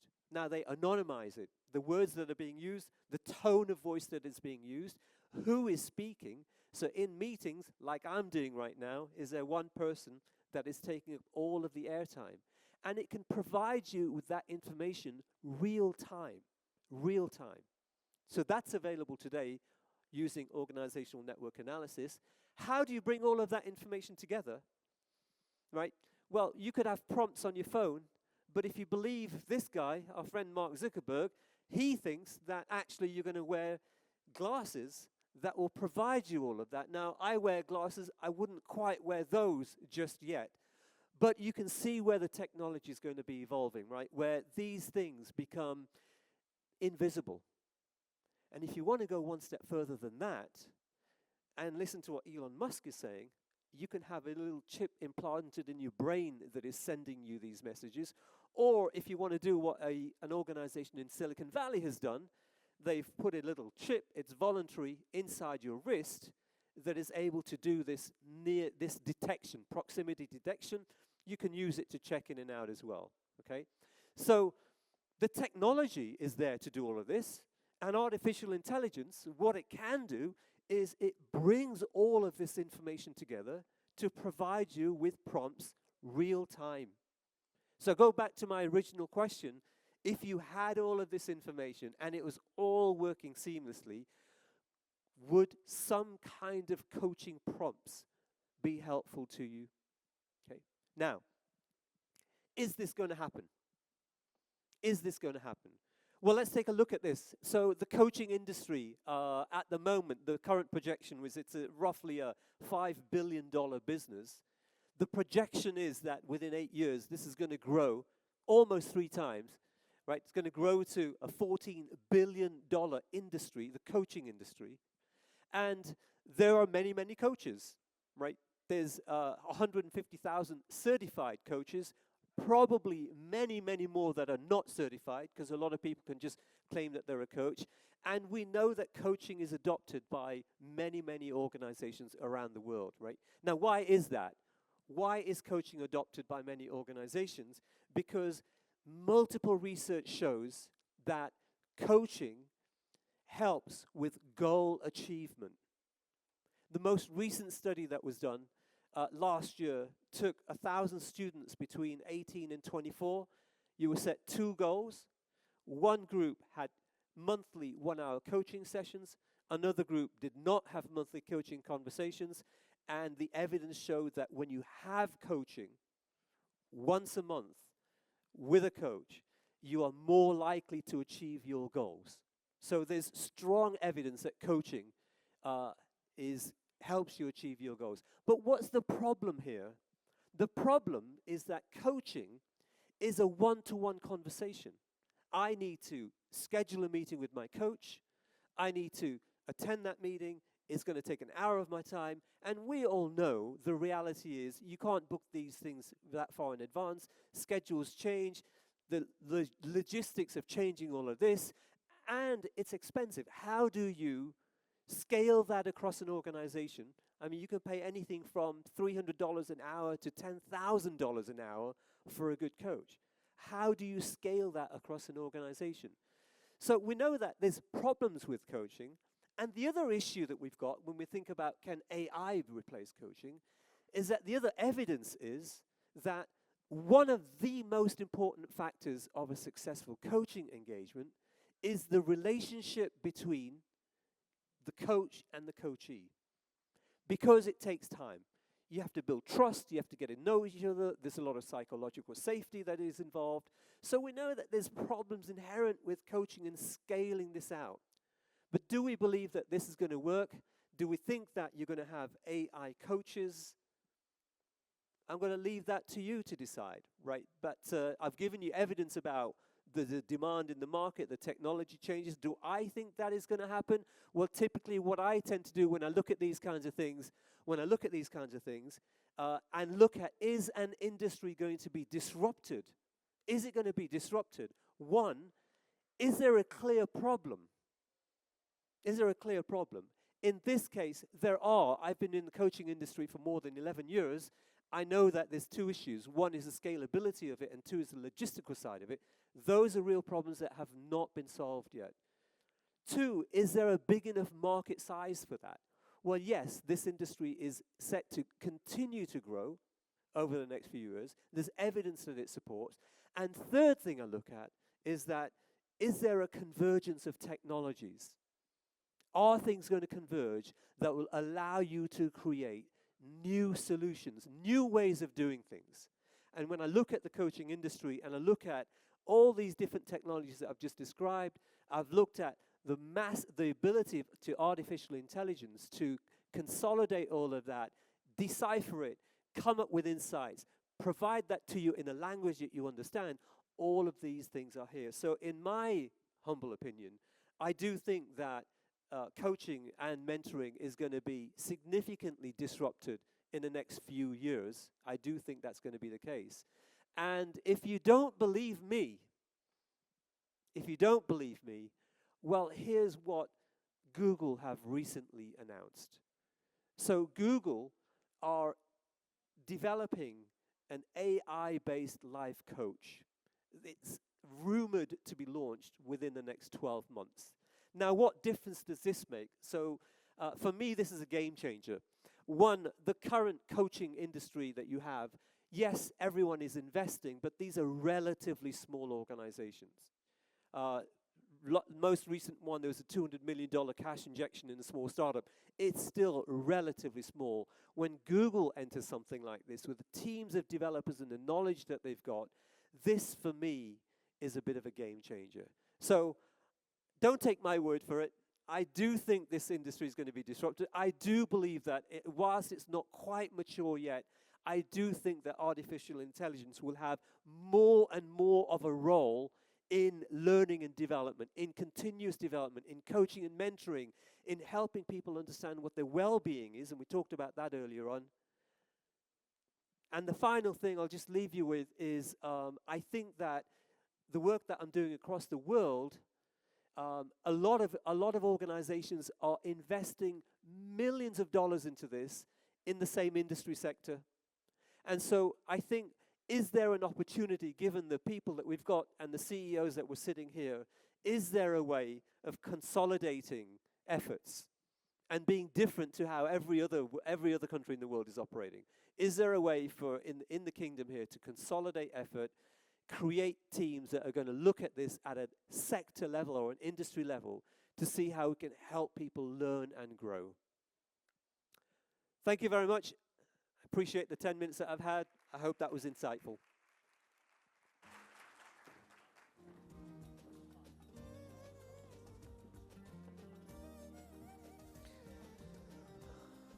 يعطيكم العافية، شكرا جزيلا لكم. للأمانة أنا أقف على هذا المسرح كثيرا في مناسبات كثيرة وفي قطاعات كثيرة.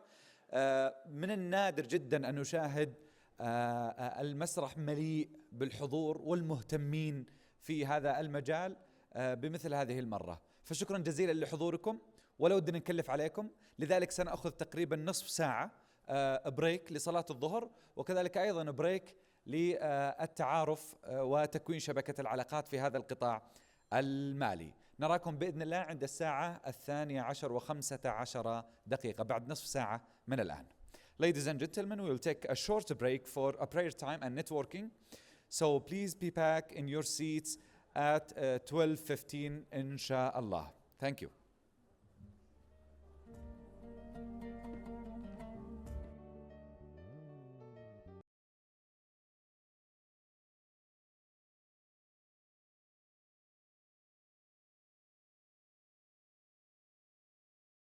الذكاء الاصطناعي كعامل لتحسين الإنتاجية في بيئات العمل الحديثة. في هذه الجلسة راح نسلط الضوء على الدور المتزايد للذكاء الاصطناعي في تحسين كفاءة العمل، وسنتناول أيضا كيف يمكن لهذه التكنولوجيا الذكية أن تساعد في أتمتة العمليات والإجراءات داخل الجهات، والأهم اتخاذ قرارات أكثر دقة من أجل أن تحول أو تعطي حلول رائعة ومستدامة لهذه الجهات. اسمحوا لي أن أدعو السيد الأستاذ همش مدان لتقديم السادة متحدثي الجلسة والانطلاق في الحوار.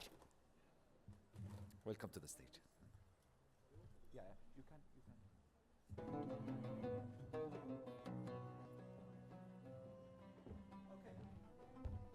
Well, thank you, and it's a privilege to be here again. And so, may I invite to the stage for what is going to be a free-flowing conversation. Not sure where it's going to go, so bear with us on that. But could I please invite up to the stage, first of all, May Al-Hushan, if you'd like to come up to the stage. May is the CHRO at the Bank of Saudi Fransi. If you'd like to take a seat, thank you. Next, maybe Hatem Al-Bala, who's the Assistant Deputy Minister of the Ministry of Skills and Training at the Ministry of Human Resource and Social Development. My eating friend last night and the good conversation that we had last night, Hassan, enjoyed the evening with you. Group CHRO at Saudi National Bank. And last but not least, Badr Al-Otaibi, Head of Human Resources at Arab National Bank. Great. Thank you.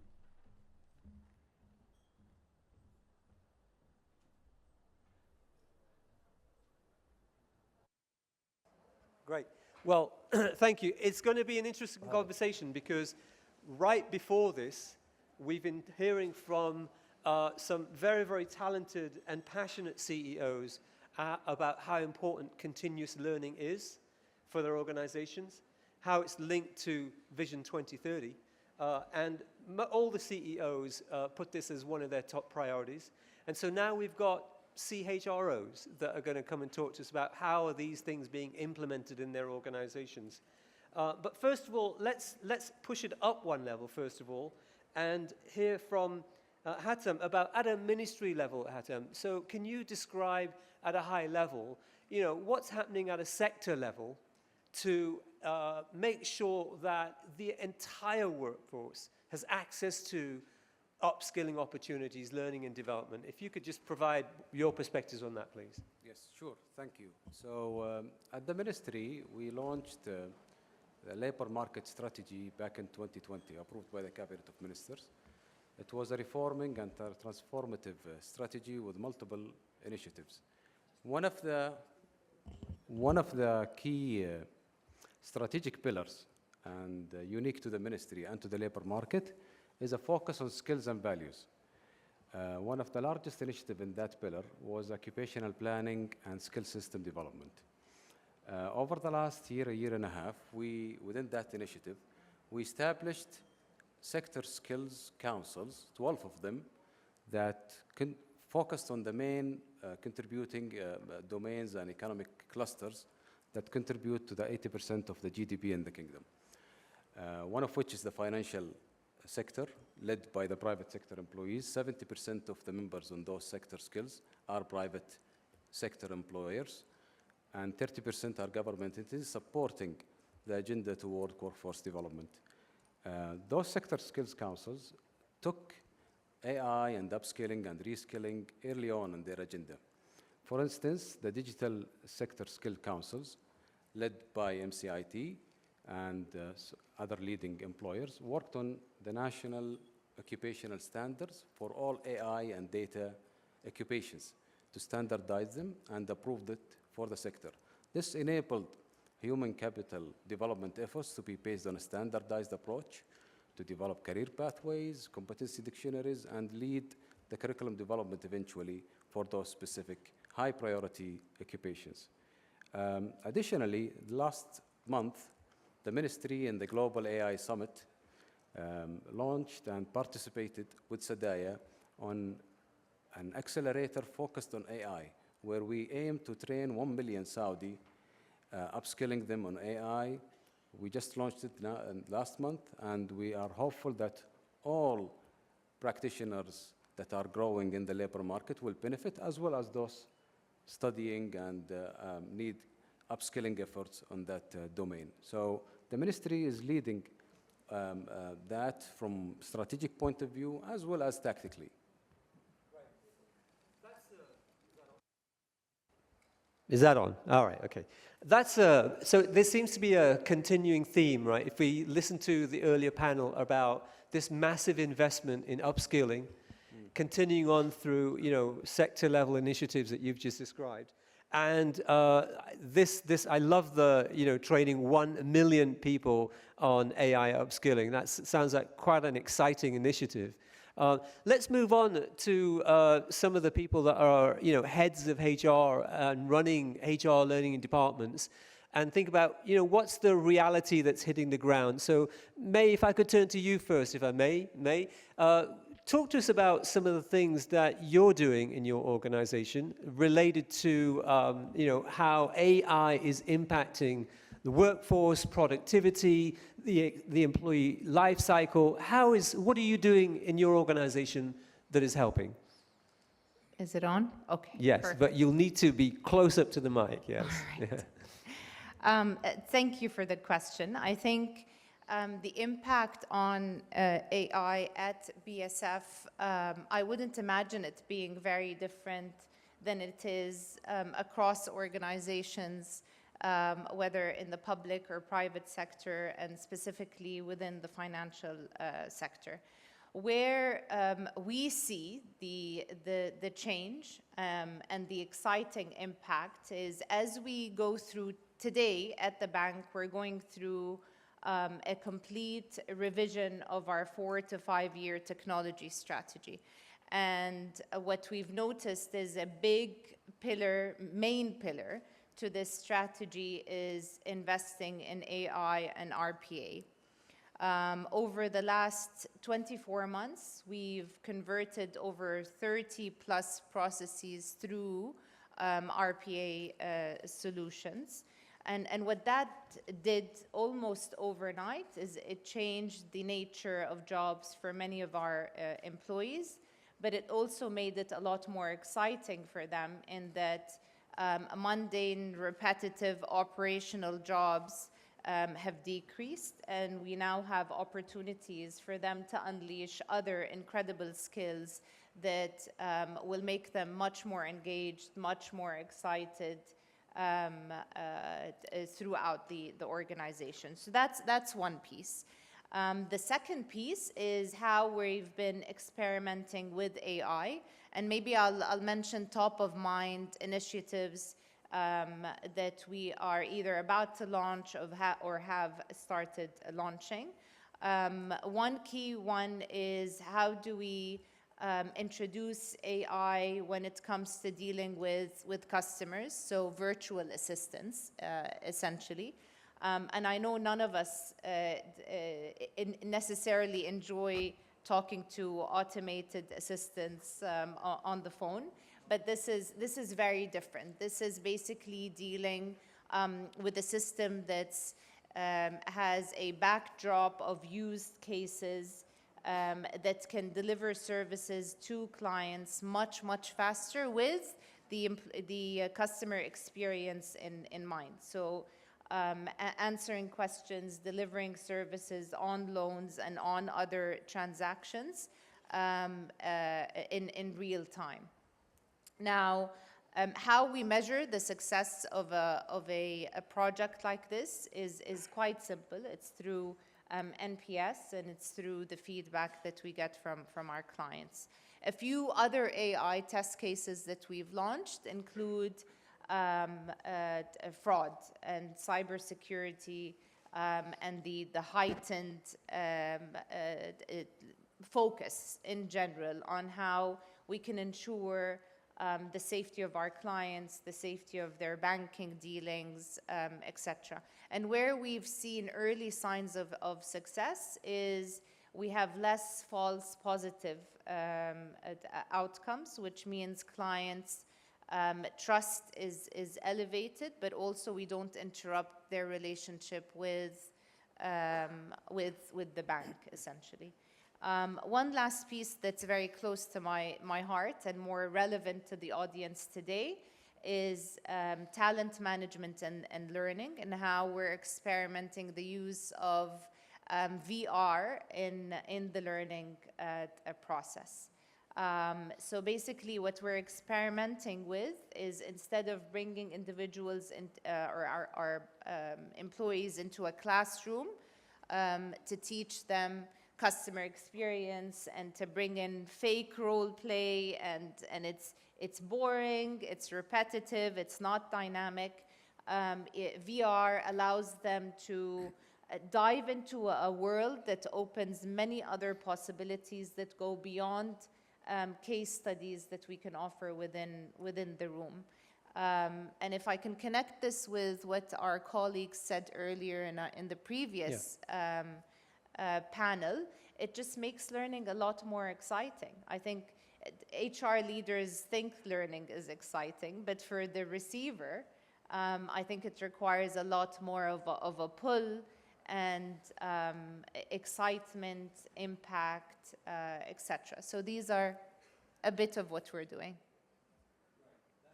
Oh, here we go. What I found interesting in that, May, is how, taking away routine and mundane tasks, and often these are, leveled at early entrance into the organization, making that experience as employees come in, taking away the routine tasks, certainly something that's going to be beneficial. I remember my early career, I remember those routine, mundane tasks all too well, so anything that is going to help that to raise my experience high. I think the other thing as well is interesting, you mentioned about doing work which is impacting the client directly, right, and the client experience. We'll try and come back to actually that in terms of how do clients actually respond to that? Because one of the questions I got was, what about the empathy? Does AI and automating routes, what happens about the relationship piece of it? We'll come to that later on. But let me move on maybe to Hassan here about, what are you doing at SNB in order to making the experience for employees less routine and mundane, and helping in terms of learning and development and the overall employee experience? Excellent. Thank you. Being here is part of our commitment to invest and to work on the latest technologies and to really ensure that we are implementing the best practices and evolve toward these offerings. As SNB, our main aspiration to be the employer of choice and even to be the best in digital banking. We are very vocal on how the technology and the digital is important. The digital services is really dominated in our offering, and we always publish the percentage of digital services. So today, heavy dependency on the technology, latest technology. For sure, as a bank, we are very heavily regulated, and we implement the technologies carefully. So we ensure that we have the right environment to implement these technologies. So in human capital perspective, I'll start from recruitment. I have our colleague here, the head of recruitment. Historically, we receive mountain of physical CVs in any recruitment department.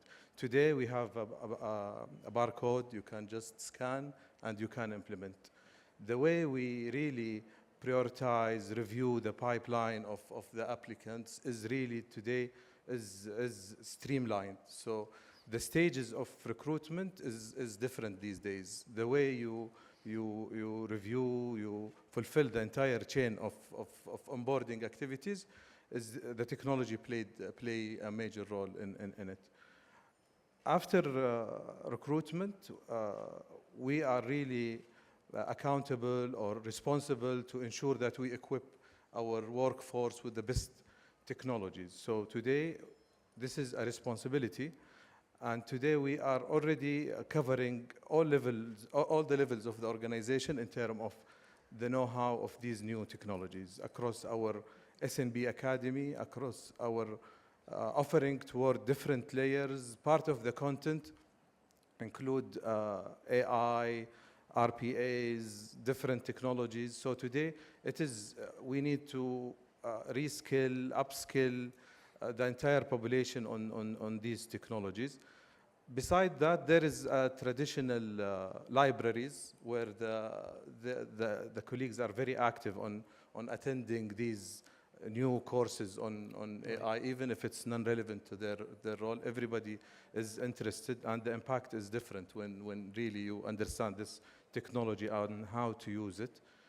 We have series of S&B talks with the best players in the market. So the participation in these talks is very high, huge, physical and remotely. So across all levels, different channels, we are investing to ensure that they understand these technologies in order to implement it carefully. On top of that is the active participation in such events, including Seamless, FinTech 24. So the bank is present in these events. Yeah, one of the things that strikes me, especially in this region, and I think the earlier group talked about it, is there's just such a strong burning appetite to learn and grow. In many organizations I work with around the world, you know, sometimes it's seen as a little bit of a drag on you that you have to go. But here is totally different. It's almost as if we can't get enough opportunities. And so, but I'll come to you in a second to hear what the Arab National Bank is doing in terms of using AI. Right. But again, the themes that we're hearing about, more and more digitization, more and more elimination of routine tasks, more and more learning opportunities. So, Bada, how about at where you are and where you are the head of HR? What's going on in your organization?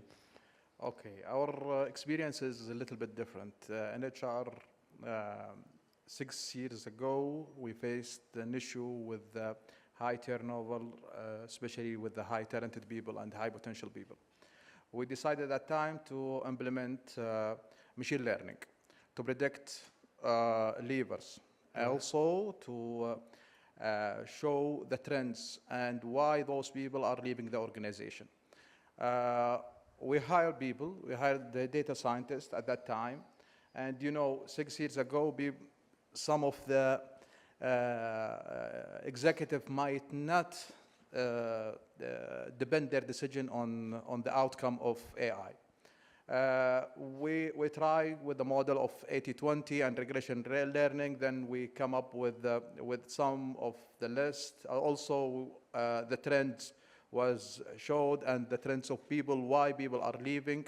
Then we actively went and we fixed our policy, we fixed the matters.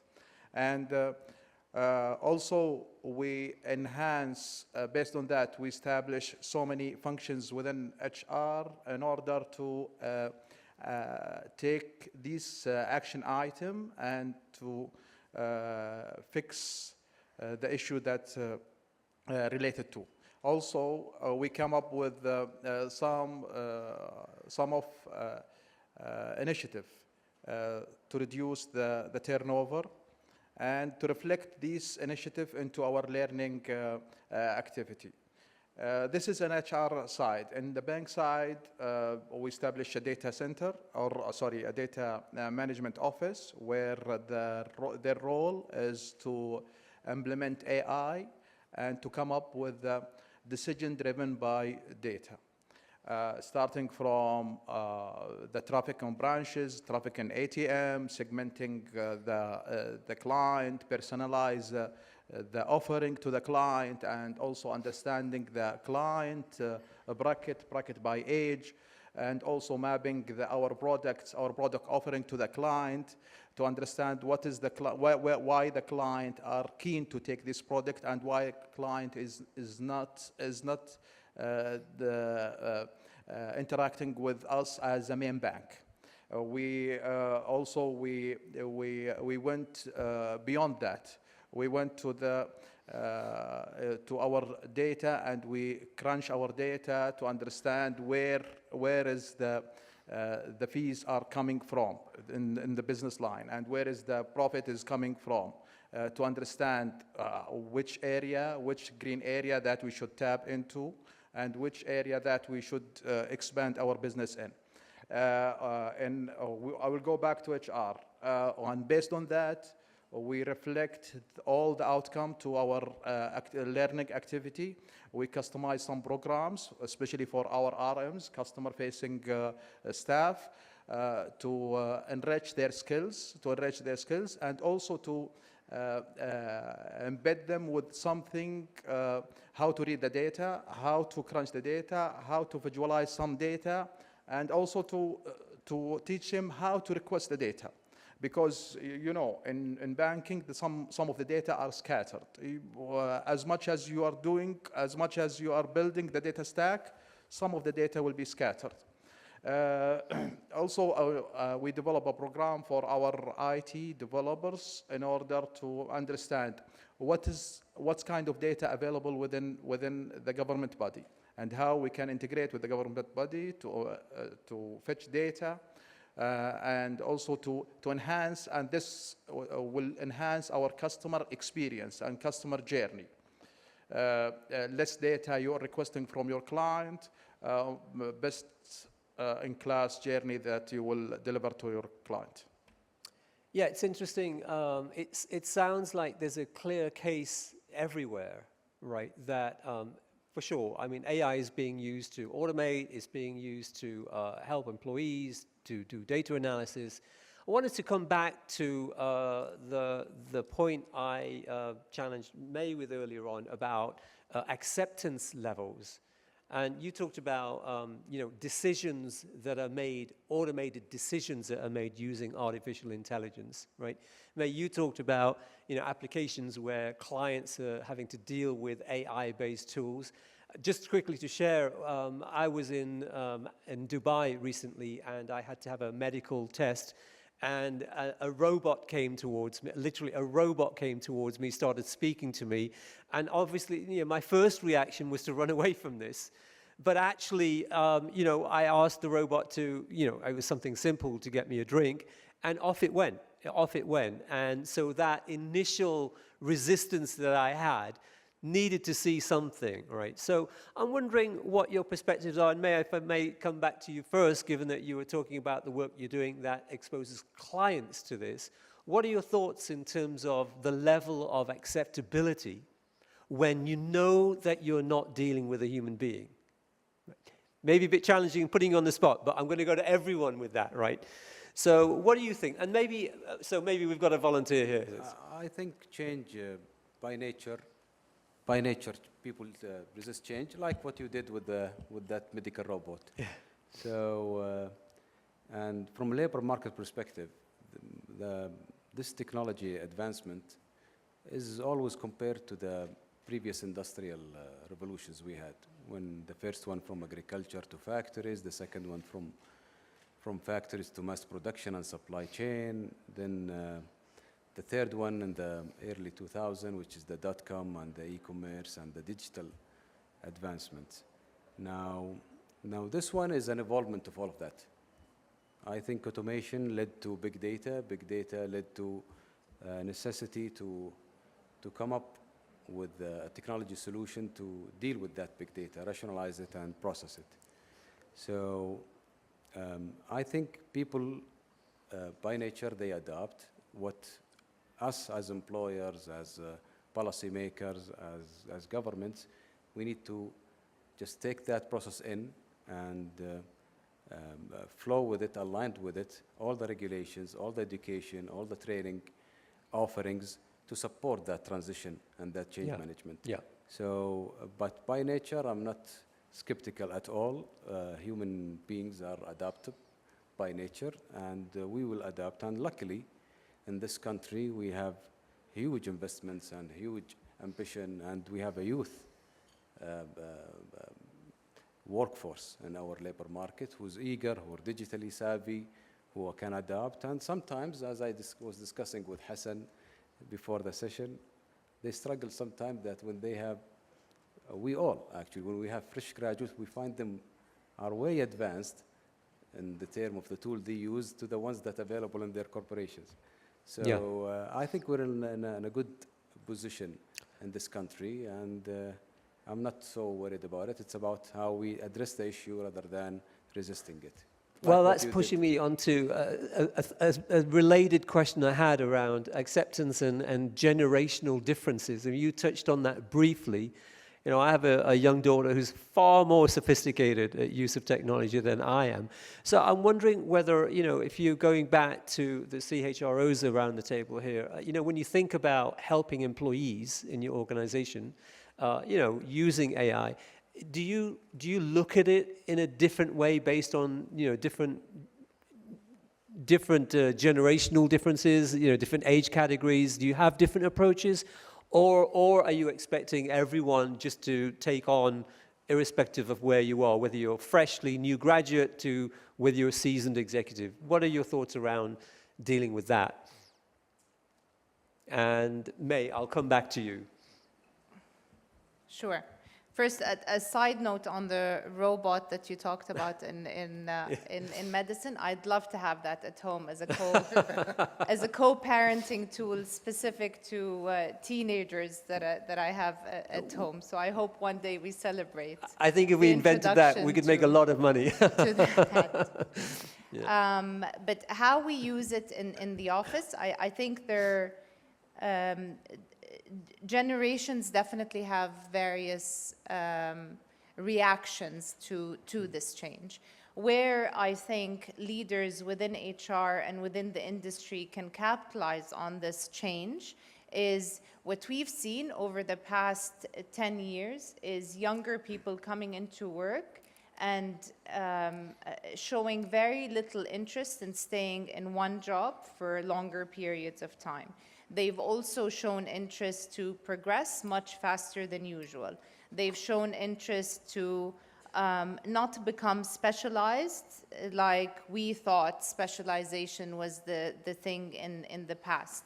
So if we take all these generational preferences and bring them closer to how we execute AI, I think it becomes a win-win situation for the organization as well as for that specific talent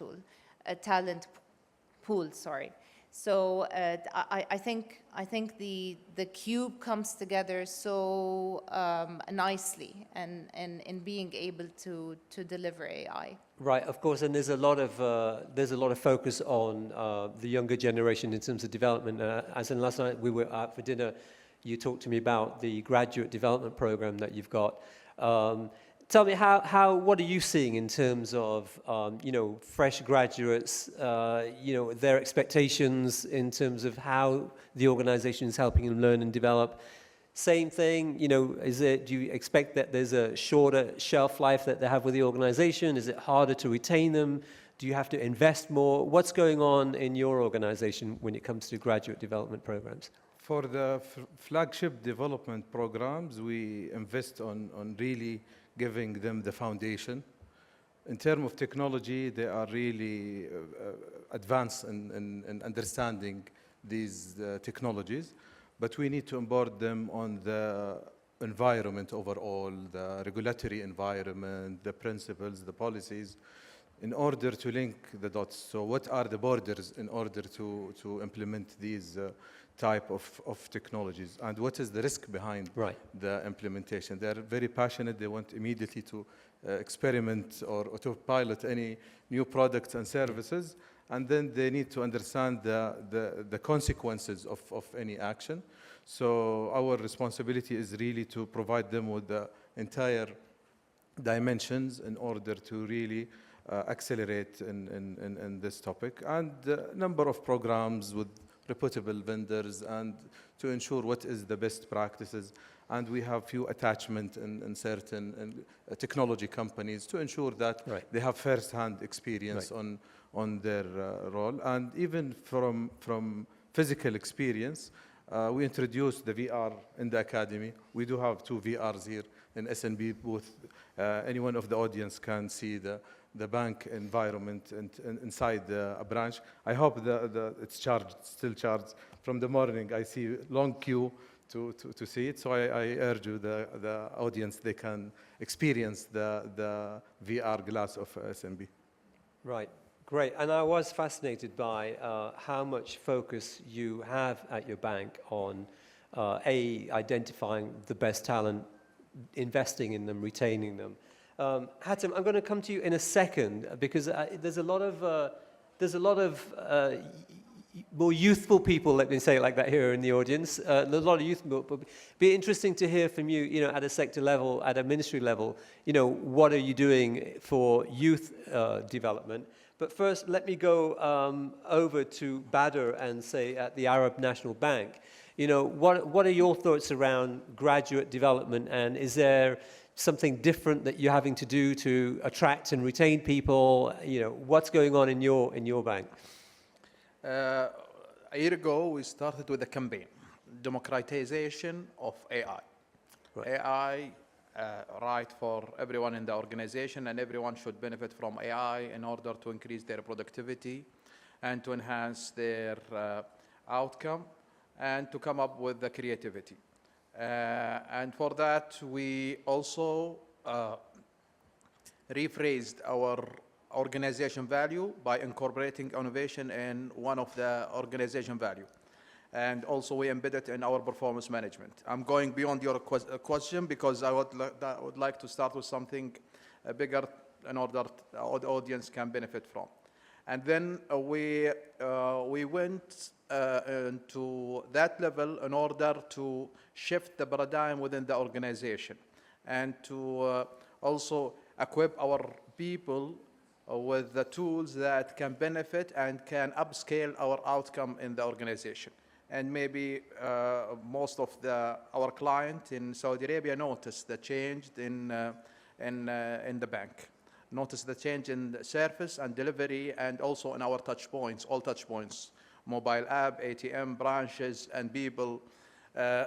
We went also to incorporate AI with the MBS and CSAT. CSAT customer, MBS and CSAT, it's known, it's a customer satisfaction rating tools.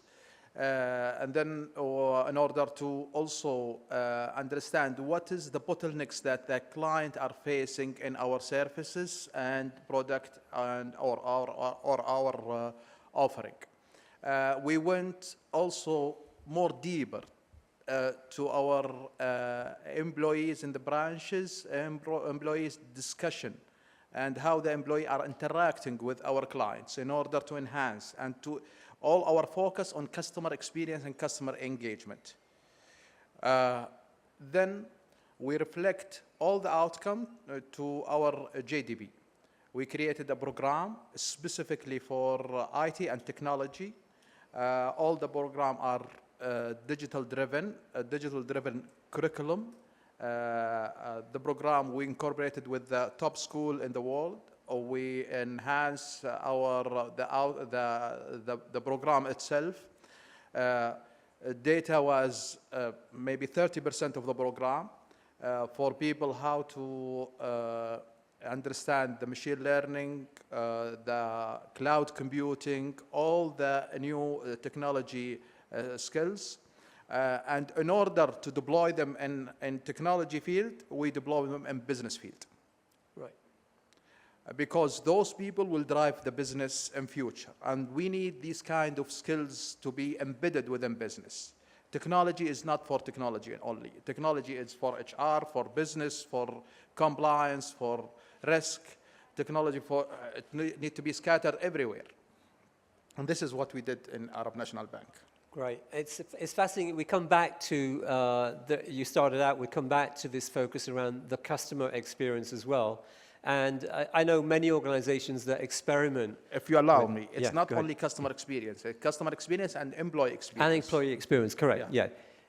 And many organizations that experiment with AI-based investments, a lot of CEOs are asking those two things. Yes, how does this impact the employee experience, and how does it impact the customer experience? So Hatem, I want to go back to you. You mentioned, and again, I'm drawing back on the words about democratizing AI, and you mentioned 1 million Saudis being trained on AI. So how do people get access to developmental opportunities that you are driving forward? That's only one initiative that's led by Sadaya. There is a dedicated portal for it. But let me answer your earlier question about how to address the sector-specific workforce development needs. Back to the initiative within the labor market strategy, occupational planning. One of the challenges we've seen in the labor market, and this initiative is addressing to, is the demand side of the labor market, the employers. They never been organized to address their sector-specific. Unlike the financial sector for me is a North Star. Not all the sectors, they have financial academy set for decades, leading to nationalization to be above 80–85%.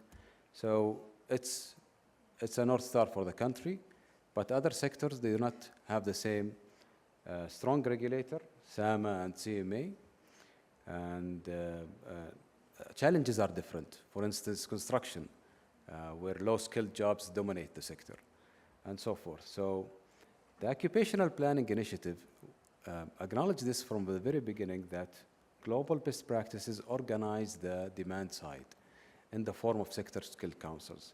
This is the experience in Singapore, this is the experience in India, and has been the experience in UK for over 60 years. So the private sector employers, they set up their sector-specific requirements, agenda, workforce development needs, and to start building the infrastructure for them to start planning their workforce development needs and programs and tailored tracks and personalized learnings. They need to standardize the occupation themselves by developing the national occupational standards. They need to set up competency frameworks, not for all the jobs necessarily, like what we see in the Financial Academy here. They have been operating through Jadarat, which is the competency framework for the priority jobs that they're focused on, where they license them, they run the examination, they develop the curriculum and the training offerings. So sector skills councils, for all the 12 of them, they're working on that infrastructure. When I mentioned Sadaya and the digital sector, they set up their AI NOS. And the tourism, they just released and approved their competency framework and occupational standards. Ministry of Culture as well is taking the lead on the culture sector and so forth. So sector skills councils are the bodies that should supposedly to address the sector-specific needs, having the government part of it, the relevant party, and the employers most of it, and the employee being the center of focus of it. So that's where we take so much pride of that achievement as a country, and we are building on it. Now those 12 councils are being expanded. We're looking into cybersecurity sector and more. Like in India, for instance, they started with 12, now they're around 37 sectors, because they are, as a labor market, one of the major exporter of labor. So similarly with Singapore, when they transformed the economy, they started from the human capital, which is the center of any development process. And lastly, I would mention that is the vision of Saudi Arabia 2030. I acknowledge this from the very beginning. We have a dedicated program that looks after human capability development program with so much initiatives on the supply side, on the education and training, or on the demand side with us in the ministry, that we can elaborate more on in the future questions. Great, thank you. Thank you for that. And again, as I'm sitting listening to this, the overwhelming feeling that I get is that there's a lot of positive energy behind this, and a lot of effort.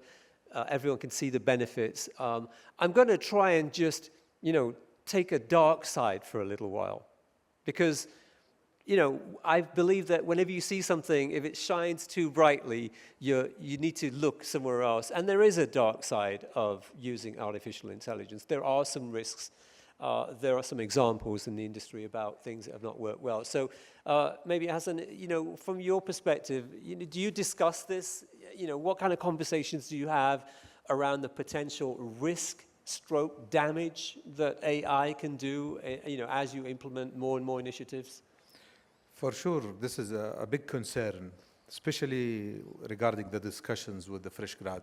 They want immediately to implement the latest, the best. Today, we do have a sizable data points in terms of employees, customers, different data points. So first of all, before implementing any module, we need to ensure that it's a protected environment. We experiment this carefully. So we are not the early adopters on just experiment technology. We need to ensure that we will benefit from that. And few examples, for example, in employee opinions. So today we have, for example, traditional employee opinions surveys, and then the free text. It's very difficult to deal with the thousands of free text. However, there is models, summarize it, quantify it, give you clear roadmap on how to quantify. So instead of spending weeks of Mondays or review, this is in a few minutes, you will have a conclusion. So in different stream, the solution will help. The data is an enabler, so it will enable us, and it's a journey. So we will not just take a big risk on implementing, understand it carefully, and implement gradually. And great, that's a good intro. I want to go a little bit deeper than that, and Hassan, I'm going to come back to you around, there's a lot of questions being raised about data privacy. So are you able to comment on a regulatory basis, what your thoughts are around data privacy, concerns around that?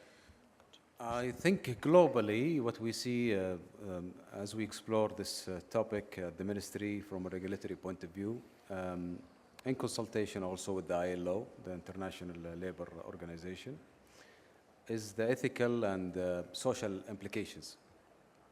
Meaning, we see potentially the AI could positively influence how the workplace dynamics will be. Let's say, for instance, decision making. AI, as it evolves, it's generate responses and feedback based on historical data, algorithms, and machine learning. So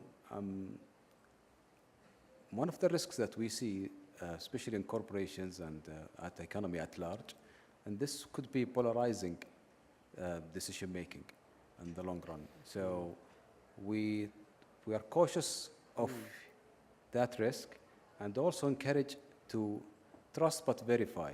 Try to do the research yourself, to bounce and get more feedback, to test that even more. So this side of the dilemma or the risk is globally recognized. So I see that being addressed in the coming months or years globally, including here in Saudi Arabia. Another risk could be the rhythm or the pace that the AI is evolving is unlike any other previous revolution. Let's say the digital revolution in early 2000. It took us 20, 25 years to reach where we are now, of so much automation, so much augmentation to process all this data and coming up with the AI as a model. Previous revolutions took decades or a century, the first one and the second one until the third one. So Gen AI is evolving quite dynamically. I see a risk of governments needing to step up their game, employers as well, employee themselves or the public themselves, not to be outpaced. And we're trying to play a role as a ministry of addressing that by work norms, by tactical accelerator programs, education as well. From a regulatory point of view, they're also looking into that, not to be outpaced by the fast evolvement of that technology. Yeah, I've seen any, I think we're running out of time. I've seen any kind of new innovations. There's always, riddled with potential risks. And yet somehow we get through it and we manage. And I sense the same, although things seem slightly different. I mean, when you look into AI and the bias that it has, data privacy, it just seems a little bit deeper this time, needs more thought. I'm just conscious of time and wanted to try and close this out and just get your thoughts, and maybe I'll start at the other end with you, Badr, around, where's this going to take us? I mean, have we got a crystal ball? What do you see in 2 or 3 years' time? How do you see this evolving and impacting the employee experience and productivity? What's your thoughts? And then I'm going to go around and maybe we can close with our closing thoughts around some vision of the future that's not too frightening and not too unrealistic. What are your thoughts about it? First of all, let me answer to the previous question. The risk of AI, what we are noticing now, AI is lacking the critical thinking. AI lacking the creativity. If people reliant on AI fully, they will also lack the emotional intelligence. AI is a tool, it's a powerful tool. People should leverage on it, should use it for purpose of learning and for purpose of raising their productivity.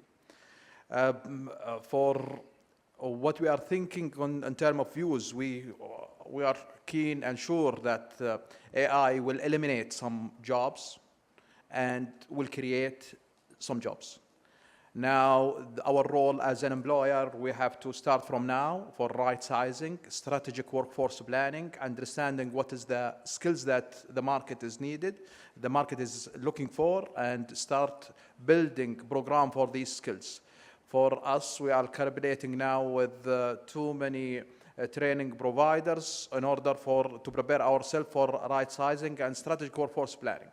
AI definitely, some jobs will be no longer needed in coming 5 years, where those people, how we will deal with them, we should enroll them in very extensive program in order to utilize them in somewhere else.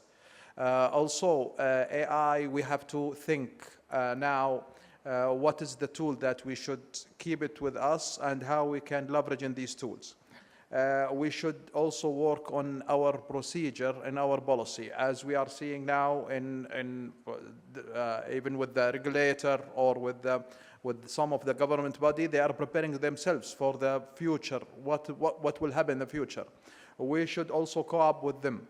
Also for our client now it changed. The client perception into the, let's say, bank or capital market change. They are not dealing or banking with only one bank. How we can change our interaction with them in order to be the primary bank for them.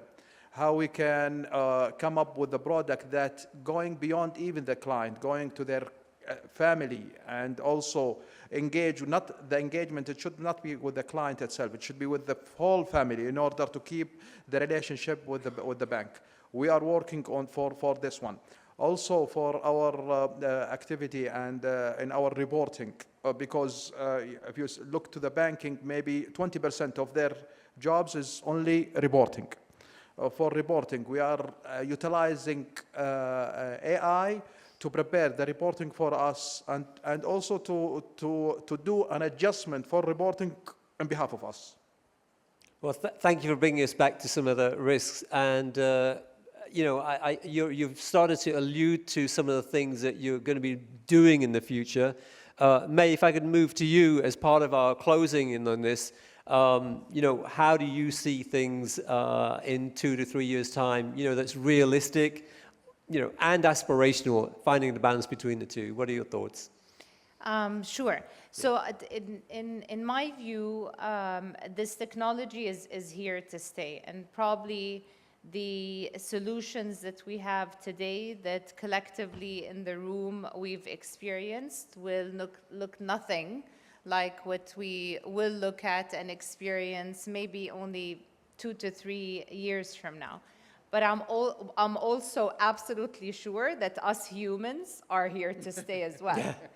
And I think we talk about AI and the development of AI, but really what will ensure success as we bring AI and humans closer together is for us to reprogram how we manage change, how we become better learners, faster learners, how we embrace change and become really, truly, and I know this is a word that's a bit cliche, but how can we really transform ourselves to become agile human beings that change jobs without anxiety, that embrace doing things in a way that we've never were successful in doing before, and allow this change to drive our personal success, our team's success, and our company's success.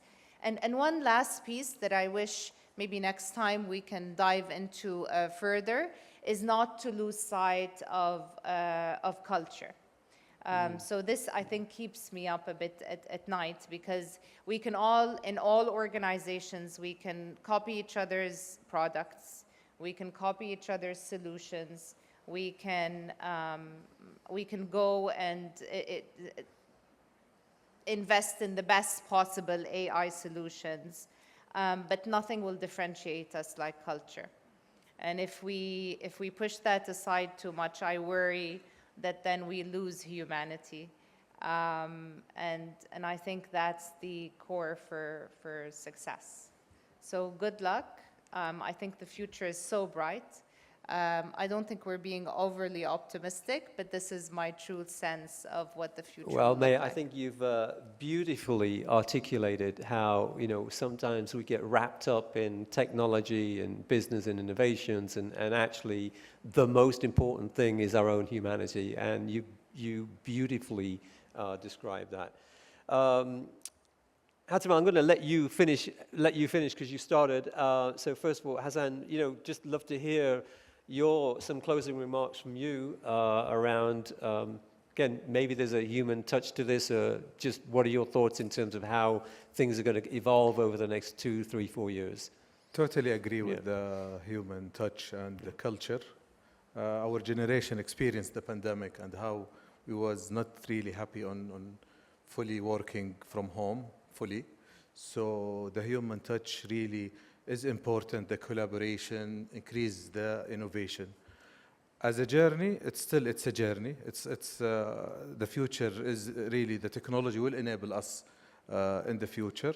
Today we are really advanced in our current offering technologies. It's not the responsibility of the technology unit, or it's everyone's responsibility. And these technologies today is even on a personal level available. So today we need to educate ourselves, the accountability of the individual to ensure that he is aware of this technology.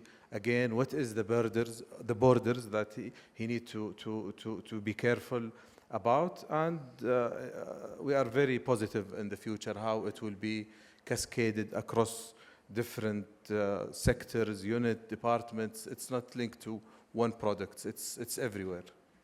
Yeah, I like that. It makes me actually think on a tangential note around, there's a lot of effort that organizations, and at government level around upskilling and helping people.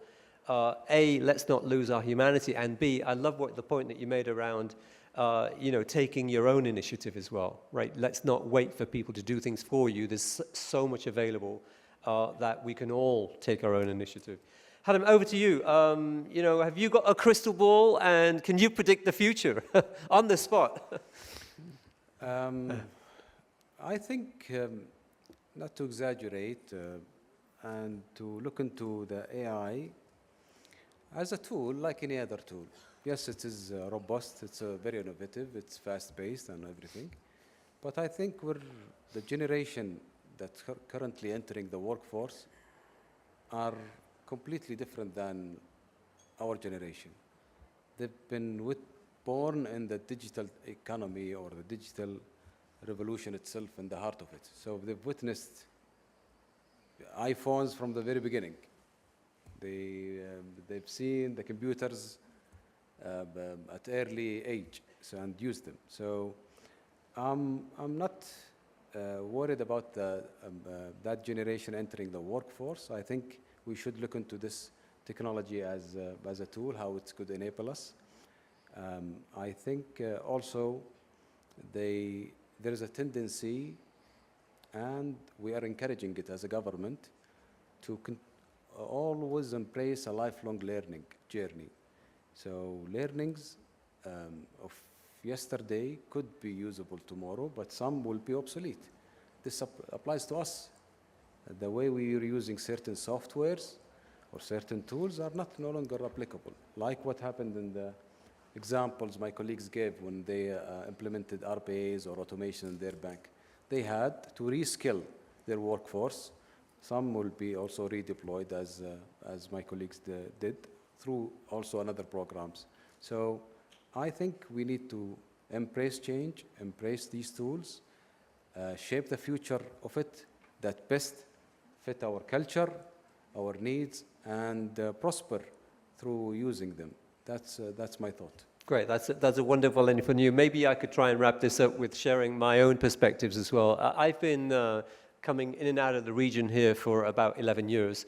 And earlier on, Ali mentioned about how we had a great group of CEOs. You know, from what I've experienced, and compared to other countries and other cultures that I get a lot of exposure to, it's not just at the CEO level, it's at every level here that there is this burning desire, the ambition, the hard work. Don't forget to sleep. There's hard work that's involved. And you've seemed to be, everyone here seems to be supported with, you know, government-backed initiatives, company-backed initiatives, sector-led initiatives, availability of tools and resources, opportunities to learn and grow, international opportunities as well. So I really feel that this, it's not an inflection point anymore, because which I felt the kingdom was, a turning point. You're actually continuing to accelerate forward. And that's, I think, the testimony that I get of the people that have been here on the stage and the hundreds of people here is that you're on a very, very accelerated journey forward. Keep going, keep doing what you're doing, and but get some sleep and rest. It is important. And with that, I'd like to thank Hassan, Badr, Hatem, and May. Thank you. It's been an invigorating conversation. I've enjoyed spending time with you, and I appreciate the conversation. Thank you.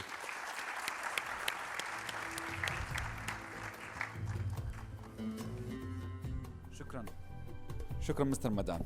You didn't mention that they can have a sleep or rest after the forum, right? Not right now. Thank you for all of our esteemed panelists for this insightful discussion. الأستاذة مي كانت تتكلم إنه التكنولوجي is here to stay, إنه we can copy each other's solutions and ideas, but the one thing that can differentiate us is the culture. أيضا تحدث الأستاذ حاتم عن ما يتعلق بالبولاريزيشن في صناعة القرار لدى الذكاء الاصطناعي كواحدة من المخاطر المحتملة، أو انحياز القرارات في الذكاء الاصطناعي هو واحدة من المخاطر المحتملة التي تدرس خصوصا في حساسية القطاع المصرفي. أيضا كان هناك حديث عن الثورات العلمية التي أخذت عقود، تلاها بعد ذلك التقنية التي أخذت ما يقارب 20 سنة حتى تدمج اليوم في حياتنا اليومية. الآن الذكاء الاصطناعي هو أسرع مما نتوقع في دخوله إلى عالم المال والأعمال. امتدادا لهذا الحديث حول الذكاء الاصطناعي سنستعرض أو سنستمع إلى هذا العرض السريع من السيد غريغوري لابلانك البروفيسور في جامعة كاليفورنيا بيركلي عن ابتكارات التقنية في تحسين تجربة المتدرب. Thank you. Let's see, slides. Oops. Let me go back to the beginning here. Okay, I want to start off with a question. How much physics does Cristiano Ronaldo know? How much mechanical engineering and physics did Sullenberger know? And how much coding did Steve Jobs know? These were extraordinarily effective people, and yet they didn't have what we might think of as traditional university knowledge that one might think is necessary for what they did. So in the world of education, every single philosophy of teaching and learning has to have something to say about both logos and techne, the two Greek words. Logos means what you know, and techne means what can you do. And when we look at 20th century education, right, the logos was basic stuff like language and math and science, but really what we were teaching people how to do was how to sit still, how to obey, how to listen, how to be disciplined, and how to be focused. And so the structure of the learning was designed to create the kind of people who could work in factories, to create the kind of people who could work in factories with their minds and not just with their bodies, to create the kind of people who could serve in an army, right, in a structured, disciplined way. And here we are in the 21st century, and we all know that software is taking over the world, right? As Mark Andreessen once said, software is eating the world. And so if you asked me 5 years ago, I would have told you that software engineer is the factory job of the future. I would have told you that the bulk of the population would be working in software engineering, in computer science, in data science. And so we altered our educational system so that we could teach people how to code, but we would teach them using the same methods that we were using before. And so we emphasized STEM, right? All of our universities shifted away from the humanities, shifted away from the soft skills, shifted into the sciences. And so we look at the number of computer science graduates in the United States and Canada, it's on the rise. If you look at UC Berkeley, where I teach, you see this dramatic increase. It is now the #1 major in our university. If you look at the boot camps, there are university boot camps, all designed to create software engineers and coders. Even in high school in the United States, the majority of high schools offer classes in coding and computer science. And so the question is this the right direction? Are we doing the right thing?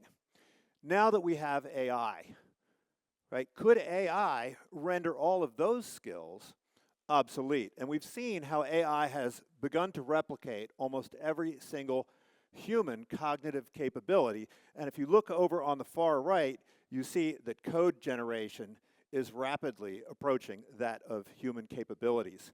When we look at standardized tests, right, the tests that are used to get our children into universities, artificial intelligence, generative AI, can perform at a level that is comparable to human students.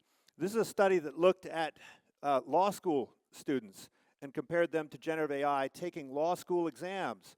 And generative AI did better consistently than human did when it came to standardized tests. But we're not just using Gen AI as interns. Gen AI is approaching a level of intelligence that surpasses human experts in a lot of domains. The speed with which Gen AI is developing exceeds the pace of almost any technological change that's happened before in human history, and I think the previous panel mentioned this. So this is basically what is called Google-proof Q&A, and what we see is that each generation gets consistently better and better, and it is doing better than humans in psychology tests, biology tests, even wine tasting tests, if you can imagine, right? It's really, really phenomenal. And I think that the biggest application here of generative AI is not text to text, is not text to image, is not text to video, but text to code. And so what we're seeing are the emergence of these tools that are questioning whether or not we need all of these software engineers. So you can just ask ChatGPT to write the code, which would have taken you hours, and now will take you seconds. Okay, I'll skip over these.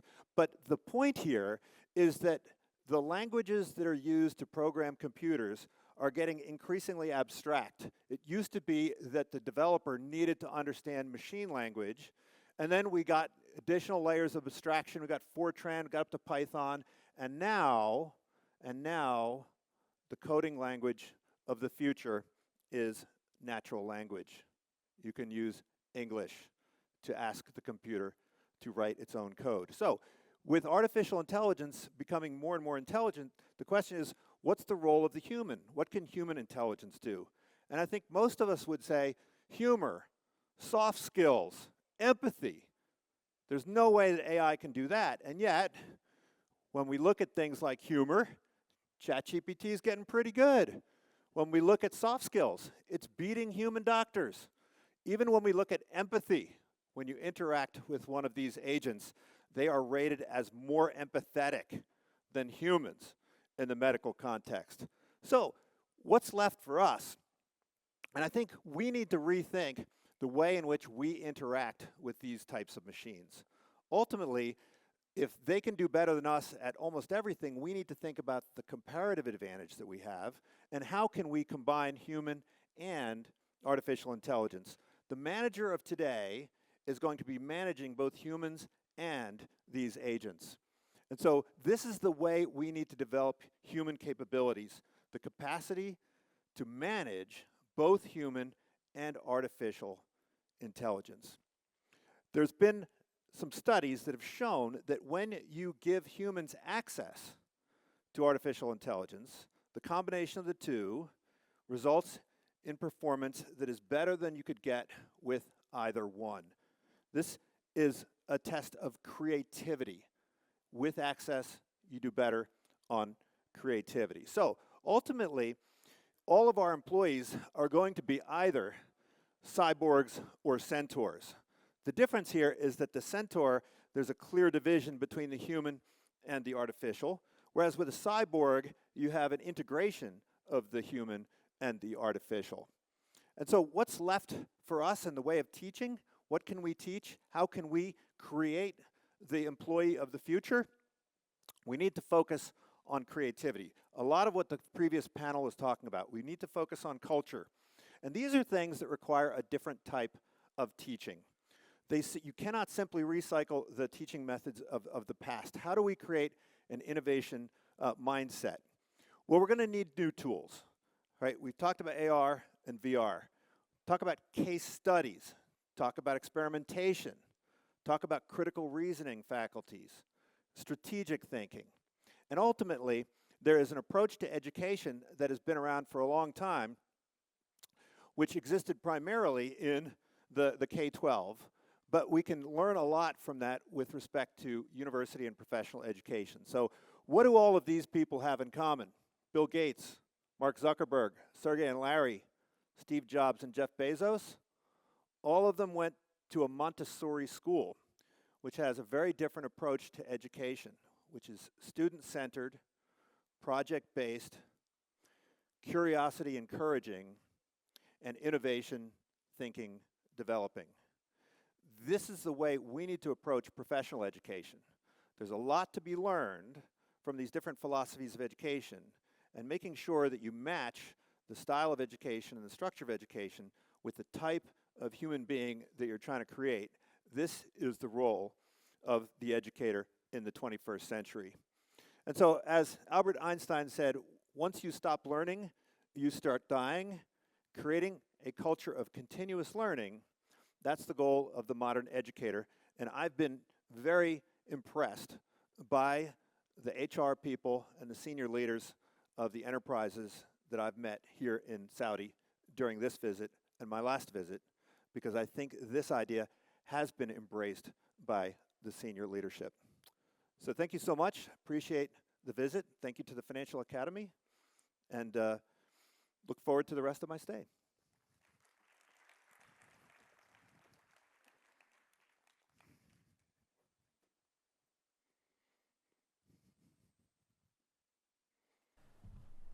شكرا جزيلا للسيد لابلانك البروفيسور في جامعة كاليفورنيا بيركلي على هذا الحديث حول العلاقة مع الذكاء الاصطناعي. وألتقط كلمة قالها أن الدراسات تثبت أن الذكاء الاصطناعي والإنسان معا نتائجهم أفضل دائما من كل طرف على حدة. ولذلك استمرارا لحديثنا في هذا الملتقى حول دمج التقنيات في التدريب والتعليم والقطاع المالي أيضا، نذهب إلى الجلسة الأخيرة.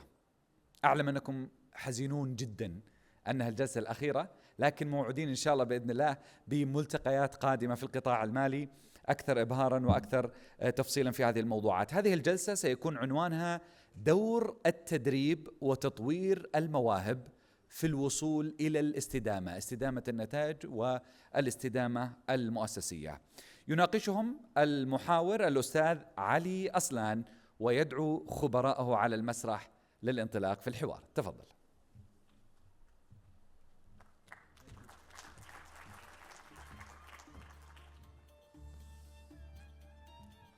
Let me do this from here. Ladies and gentlemen, it's wonderful to be back on stage after having moderated panel one, also to be back for the last panel of this year's Financial Academy Forum, ladies and gentlemen. And the third and last panel is holding the title, The Role of Training and Development in Navigating Sustainability. So it is promising to be a very, very interesting one, particularly if you will see and listen and who is going to be joining me up on stage here. Ladies and gentlemen, first up, he's the Senior Vice President of People Development at Riyadh Bank, where he oversees the Riyadh Bank Academy. Please welcome Dr. Abdul Rahman Farhan Al-Motri. Ladies and gentlemen.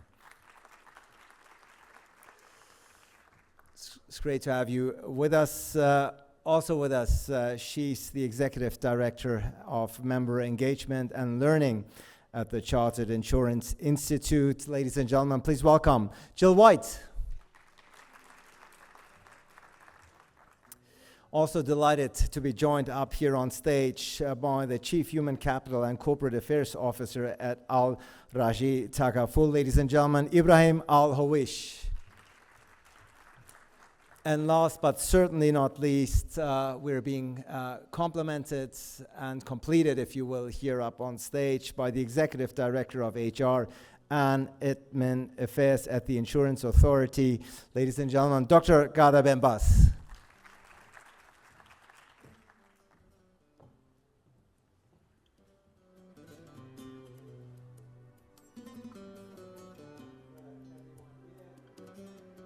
The microphone's right here, perfect. When the technique works, it makes things easier.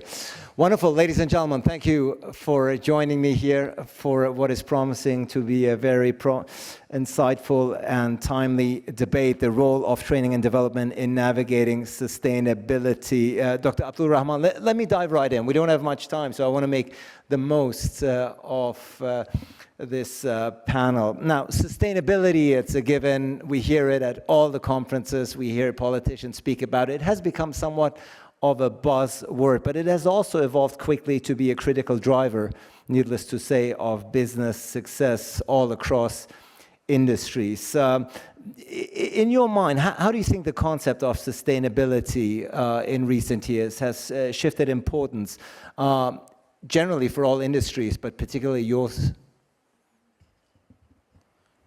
Thank you, Ali. I would like to say thank you to the Financial Academy for hosting such an event. Thank you, everybody, for attending this session. Well, sustainability, as we say, it's the hot topic in our industry today, the banking industry. It takes us from thinking about making financial profit to the bank or to the financial institution to consider other factors such as our social, our environment, people around us, and things around us. Few years back, I would say sustainability was the topic that is, considered to be important initiative. Today is a strategic direction for all the industry. We are lucky enough at Riyadh Bank to be led by great board members. They realized it fast. We were requested then to study our capabilities within the Riyadh Bank and see what we have there. And within the learning development and other programs, we try to implement it, bring it to the conscious of our leaders and our senior management, as long as to day-to-day practice.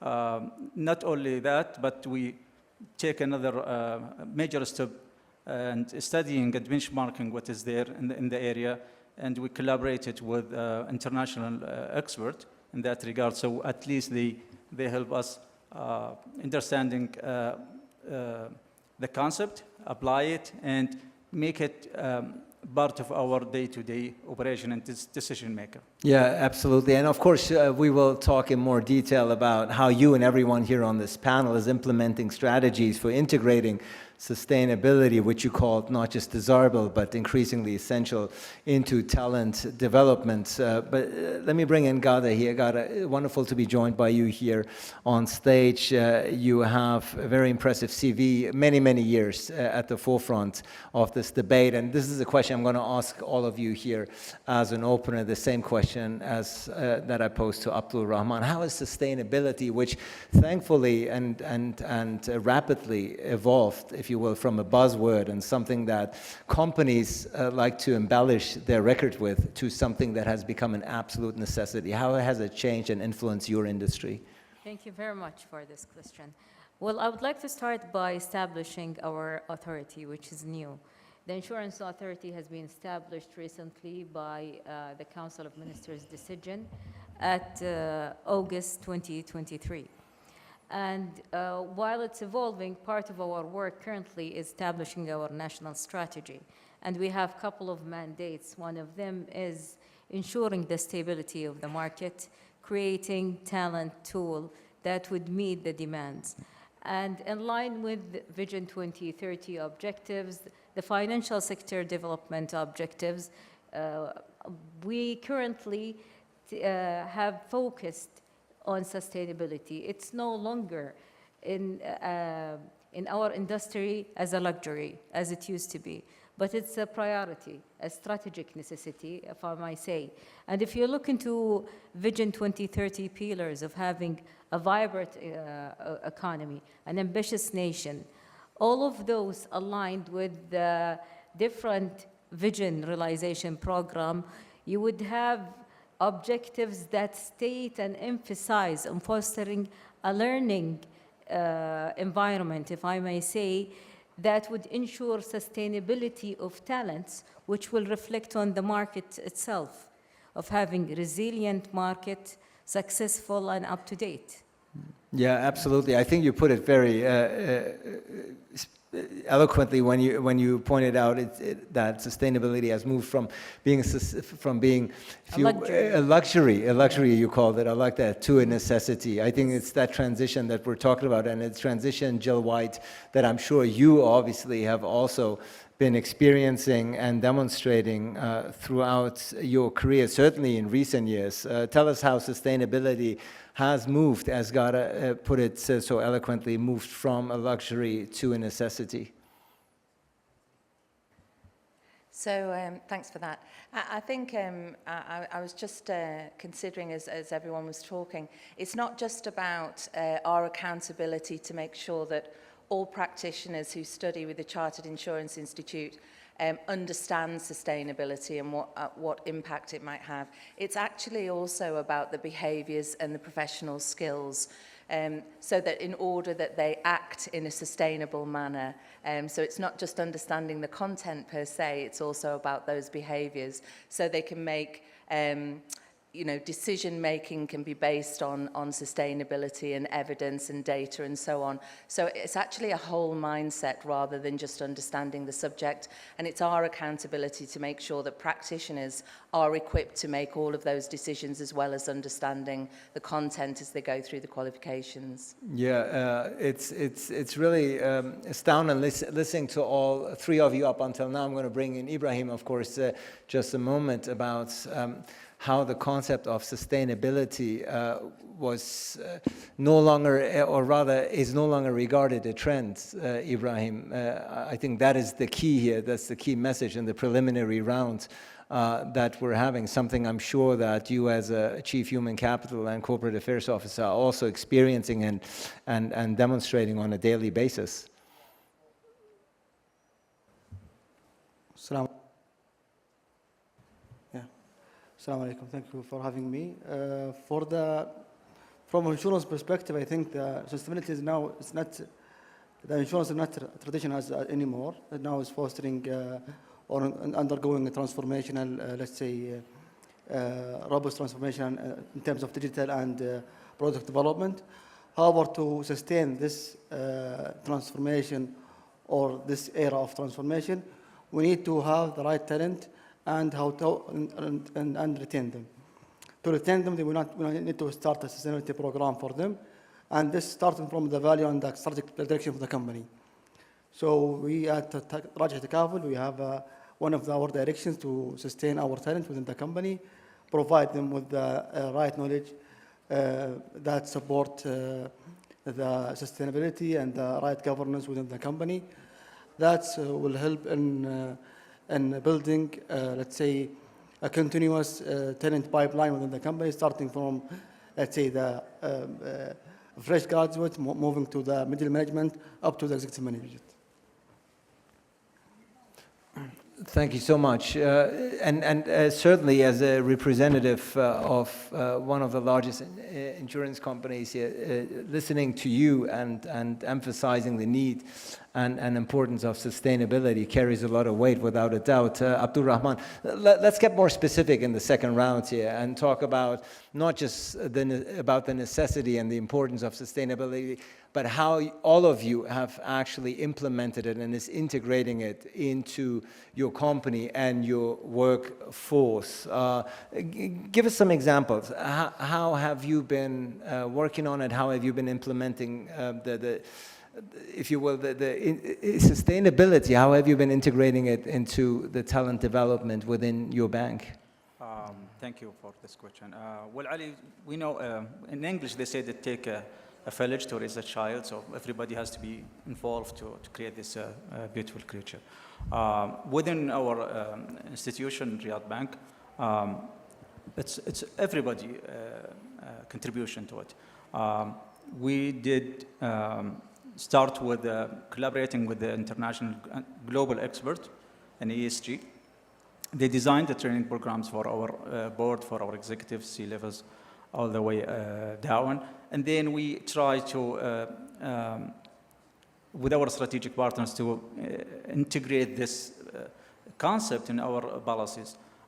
We take it down to create a new policy, emphasizing that ESG and sustainability must be part of our mandatory training that we need to launch in early 2025. We cover the first cohort from our senior leaders, but the idea of bringing the concept slowly to people, we didn't want to rush it. It's not rocket science for them, but however, it's another extra way to be able to understand, apply, evaluate, and then maybe later on generate report when it comes to ESG. What we sense, in fact, we think it's people welcoming the idea, and especially our young employee, they are excited about it. They care about environment, they care about social movement that is happening around the kingdom and globally. So we didn't find any kind of resistance. Seems like a smooth sailing for us, but a policy to support that need to be taken in place soon.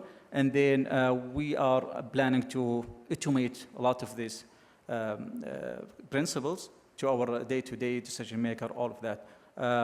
And that is our role as learning and development and talent development, to integrate it in our leadership training programs, future leader training programs, mandatory training programs, as well as our e-platforms that we support our employee with. So everything within training must be include something around ESG. Yeah, thank you so much, Abdul Rahman, for demonstrating how you at Riyadh Bank are integrating sustainability into talent development. Obviously, this is also how you bring out and complete and shape future-ready leaders, of course, for your industry, something that we will pick up on in just a moment. But Jill, we're talking about strategies for integrating sustainability into talent development. And with your background, extensive background in learning development, I'm sure you have a thing or two to say about that. I do, and thank you. So Obviously, we've embedded ESG and sustainability into lots of our qualifications and learning programs. But I think one of the things that's really important, that's making a huge difference for us internationally, is the launch of the profession map, which is the competency framework, the international competency framework for all financial advisors. There's a separate one for them and for all insurers. This is a framework of competence across all levels of seniority and experience. And what it introduces you to is not simply the technical training, to my point earlier, but actually the knowledge, skills and behaviours that a practitioner needs across all levels in order to be able to do their role properly. So it covers professional skills such as ethical decision-making, sustainable risk-taking, commercial acumen, as well as the behaviours that an advisor or a broker needs, the ability to coach a client, build rapport, gain trust, as well as all of the technical skills such as cyber, AI, as we've been talking about today, as well as ESG. So all of those things are really important now and will be part of our new qualifications framework that we'll be launching in the next few years, so that we get this fully rounded practitioner rather than just a technical expert. Yeah, it's a full package then, if you will, at the end that you are creating, Gada. And as Jill was saying, it's clear from the examples and results that we've been seeing that the strategic integration of ESG's principles reshape an organization and perhaps more importantly also drive long-term value creation. Give us your experience, share with us your experience. Okay, well, once you foster a culture of learning, you would enhance sustainability in the organization.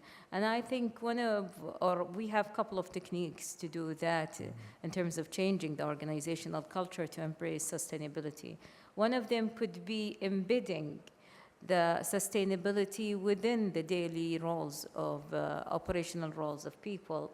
Another one is encouraging innovation with accountability. So people, even when they come up with innovative ideas, they need to know that they are accountable for results and sustainability. A third thing is we could intrinsically motivate people once we align their social, environmental interest with the jobs they're doing, especially about subjects they're passionate about, and then we enhance the sustainability of implementing those things. Now, the organizations currently with Vision 2030 in Saudi Arabia are giving a lot of attention to sustainability because they know that it is essential for their survival in the market with the Vision 2030. As I've mentioned a while ago, it's no longer a luxury. Now, we're all accountable. Vision 2030 has targets. All of those targets are reported to the government. And if we prove that we just did quick wins and then we were not able to sustain those results, we will be accountable in front of the government and the public. And that's why you would notice that a lot of initiatives are taking into consideration the sustainability of those projects initiated. And in addition to that, I do see that what the government has been doing across the years of sending a lot of Saudis to reputable institutes, doing collaboration like what we have done today. The Academy launched a couple of alliances or partnership with, for instance, the Chartered Institute of Insurance with Berkeley. We're developing leaders in the market. That's part of sustainability. Yeah, it's important not to have a very narrow definition, perhaps, of the term sustainability, a much broader one. You laid out a very good example of how to keep up morale and motivation, Ibrahim, amongst the workforce, which obviously, at the end of the day, turns out also good for business. Can you speak a little bit about that? How does the motivational factor, how does a motivated workforce, if you will, what impact does it have on productivity and, of course, employee satisfaction, which next to value creation, something every company should strive for. For this question, I think building the right talent, let's say, culture within the company, starting from, let's say, what I've said before, starting from the strategic direction for the company, then seeing what the right capability within the company. We need to assess them. We need to build the engagement survey, see what's the current capability that we have, and how we can develop them in the near future in order to, let's say, cope with our sustainability strategic direction. However, building on what Jill has said about the right capability, right skills and knowledge that we need to build our right talent. Also, I think we need to focus on let's say, technical knowledge and interpersonal abilities, in addition to the ethical leadership and digital transformation. That will integrate more sustainable, let's say, initiatives within that day-to-day operation within the company. Yeah, thank you so much. Again, I think it's abundantly clear throughout this second round of questioning how important it is to implement and integrate sustainability into the talent development and the skill set, if you will, of your employees. But just as we talked about during the very first panel here, Abdul Rahman, it's one thing, and we talked about continuous learning, of course, in that regard, but we can easily translate it to sustainability as well. Is how you create a culture? How do you create that particular culture within your company, in this case, a sustainable culture? How do you foster it amongst your workforce? You as a leader, what examples are you setting? We lead by example, definitely, and that's why earlier I mentioned that it comes from the senior management. The commitment comes from the senior management and the drive, and everybody else will follow that.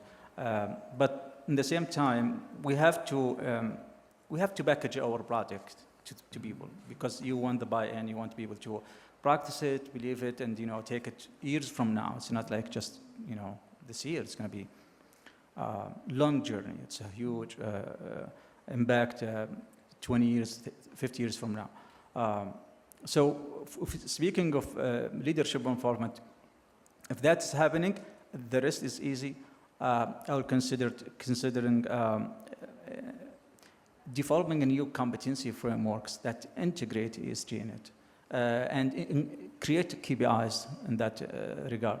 And reward people and recognize their effort in that direction. So it's a packaging thing, but prior to that, create the culture that hosts it and welcome it, and take it smoothly within the organization. People are working hard now, as we just mentioned today, lack of sleep, and anything new to them will be like are you serious about it? It seems like very hard things to do. But we need ambassador that take the message and deliver it all the way down. And I think it's a necessary things for tomorrow investors, for example. Today, we have some rich people today managing our stock market, managing our financial institution. Their kids are different. So they're going to be the investor and the shareholders 20 years from now. They think differently, they eat differently, they behave differently, and they drive electrical cars. So we have to be prepared to meet their expectation. And that needs to be tailored, I will say, around specific things. In the financial institution today, their roles, I would say, we have to enable other institutions to be to meet that requirement. At least when we fund X company, we have to make sure that X company is not destroying our environment or not considering our social responsibility here and there. So it's a packaging and awareness, and it's a message, and make people believe in it. Usually people say, what's in it for me? As a young employee, if I see great initiative, great project, if that touch my soul, I will be part of it. If not, I will not participate in it. So it's collective work. And the collective work, but also leading by example, of course. Definitely. For a leader such as yourself to set the example for your employees to follow and strive for. And Jill, when we're talking about fostering a sustainable culture within a company, what skills are we talking here specifically? What set of skills are needed? Yeah, so it's exactly that culture from the top, and our job is to provide the tools to support organisations from these fine panellists here in order to be able to more readily create that culture. So the sort of things that we offer are diagnostics around their levels of competence in order to understand the gaps between where they are today and where they could be tomorrow, around some of the things I've already mentioned, such as sustainable risk, ethical decision-making, and so on. So they can use the map to either self-diagnose or organisationally diagnose, and then choose what content or qualifications they need to support themselves. But I think the other thing I would echo about the youth of today, and all of our research and thought leadership demonstrates this, is the young are very passionate about sustainability and ESG, and actually will only come and stay in those organisations where they're not playing at it, where they can see that from the top it's embedded and it's in the DNA. Because if they feel that it's either lip service, as it used to be with CSR, or that they're not going to get developed along those lines and be able to support their clients with ethical products, they'll simply leave and go elsewhere. Yeah. So it's absolutely vital that it becomes, that we're as serious about it as the youth of today are. And move beyond, as you put it, beyond the phrases, beyond the concept, fill it with life, and implement it in real scenarios where the employees see the direct benefit of it. Ghada and Ibrahim, we're talking here about what leadership qualities and skills are essential for driving ESGs. Ghada, why don't you go first? What is your take on this? And then Ibrahim, let me also bring you in. Okay, I like what has been said here, that what is in it for people. So if you want to create sustainability within the workforce especially, people need to know or see, envision themselves in the future. Where would I be? Where would I go? And if you have this, as Dr. Abdurrahman said, packaged well and sold to them, then they will be part of it. You will have their buy-in. They would equip themselves once you offer them the skills and the chance with whatever it takes to be part of the sustainable workforce. Because as you know, we do have jobs that would be absolute with technology, and some of them are emerging. So we need to do reskilling, upselling, repurposing of people. So when they see that we've paved the way for them with providing them with a future vision, with enablers to reach that future vision, then this way we're creating sustainability. Another thing is probably about sustainability when it comes to workforce is the importance of preparing successors and succession planning for sustainability. Now, with technology, and with the opportunities, especially in Saudi Arabia, the retention rate within the organization is very low. People are moving because there are a lot of opportunities with Vision 2030. So it has more responsibility for us HR leaders. What can we do to retain people? What can we do to convince them to stay? What can we do to make whatever effort they're doing is sustainable? That could be approached by different aspects, offering them training programs that would align with future needs of the organization, equipping them with skills that would sustain them for a while, having dynamic organization that is coping up with rapid social, environmental, governance, geopolitical changes as well. All of those combined together would enhance the sustainability in an organization. And as you pointed out, it's a matter of survival for every company to do so, because you might face the risk of losing your best people at the end of the day in this very competitive environment that not just Saudi Arabia, but the entire globe, finds itself in. And Gen Z think differently than what we used to think. For they're sure. more bolder. They embrace technology, they know their value, and they're vocal about their rights. Yes, and that is probably a good thing, a positive thing, that we're seeing these changes being pushed by the younger generation. Ibrahim, also to conclude this particular round on identifying skills, give us your sense. How do you, as a leader, as a chief human capital officer, how do you identify and nourish those skills that are so vitally needed to integrate sustainability into your talent pool? Yeah, this is starting from, let's say, from the hiring. We see the people that are fitting our culture. Since we are supporting the SDGs within our company, if they are fit with our culture, we hire them. During the onboarding, let's say, process, we showcasing our let's say, efforts within the company that supporting the CSR or the SDGs. Moving forward, we have, let's say, an internal training and analysis for the current workforce. During the TNA, there is a core competencies that we are focusing on. One of them is the SDGs, or the governance and social and environmental competencies. During our, let's say, training and development activities within the company, we ensure that some of the courses, we include some takeaways or some topics that covers the SDGs in order to give the current talent within the company and overall of the importance of SDGs. Nevertheless, during the engagement or during the engagement survey, we shared some questions about some opportunities to participate in SDGs, let's say, activities, CSRs. We have done some of them last year and during this year also. And these are some of the activities that we have done in Project Takaful.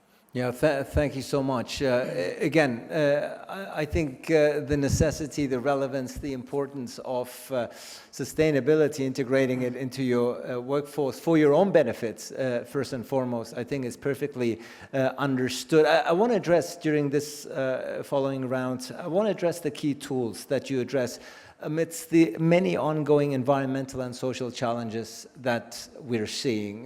That is, of course, Abdul Rahman, that is a challenge for each and every company, for each and every leader.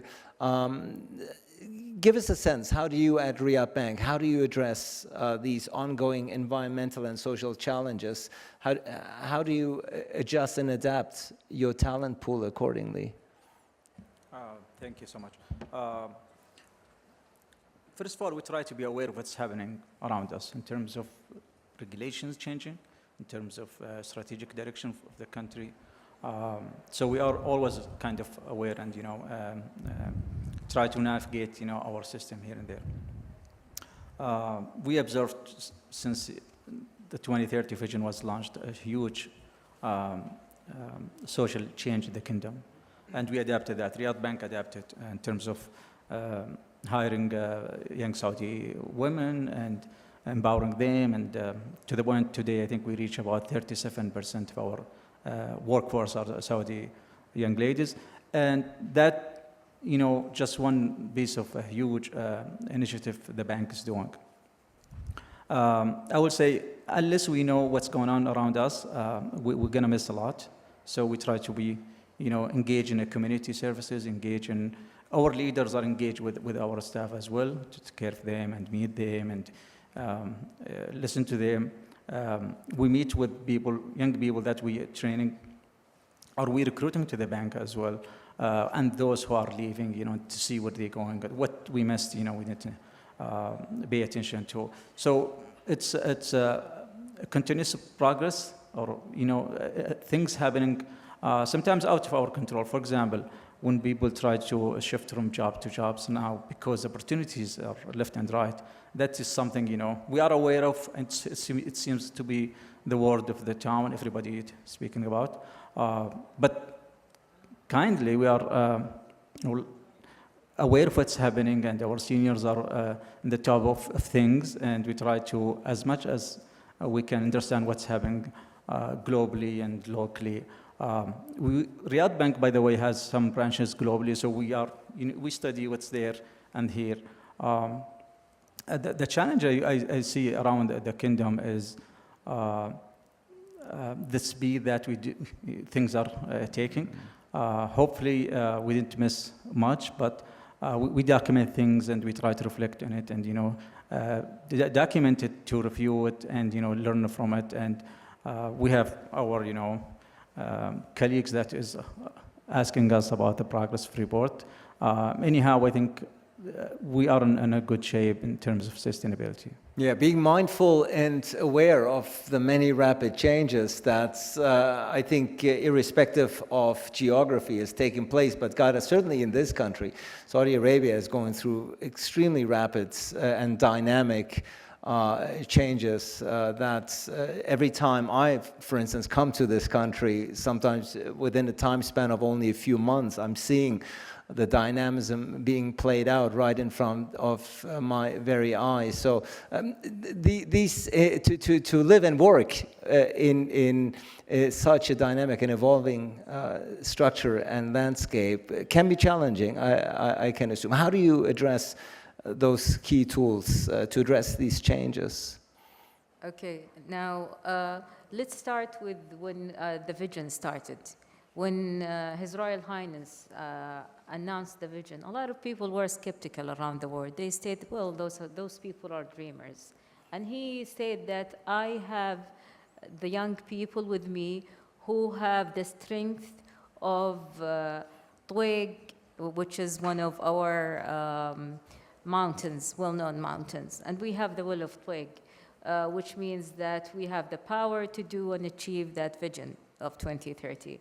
And people around the world were watching this region, and when they were skeptical, and by the time they start believing, because we started achieving a lot of things that were a dream to my generation.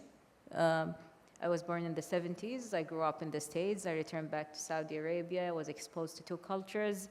So I've noticed the different changes that happened in Saudi Arabia.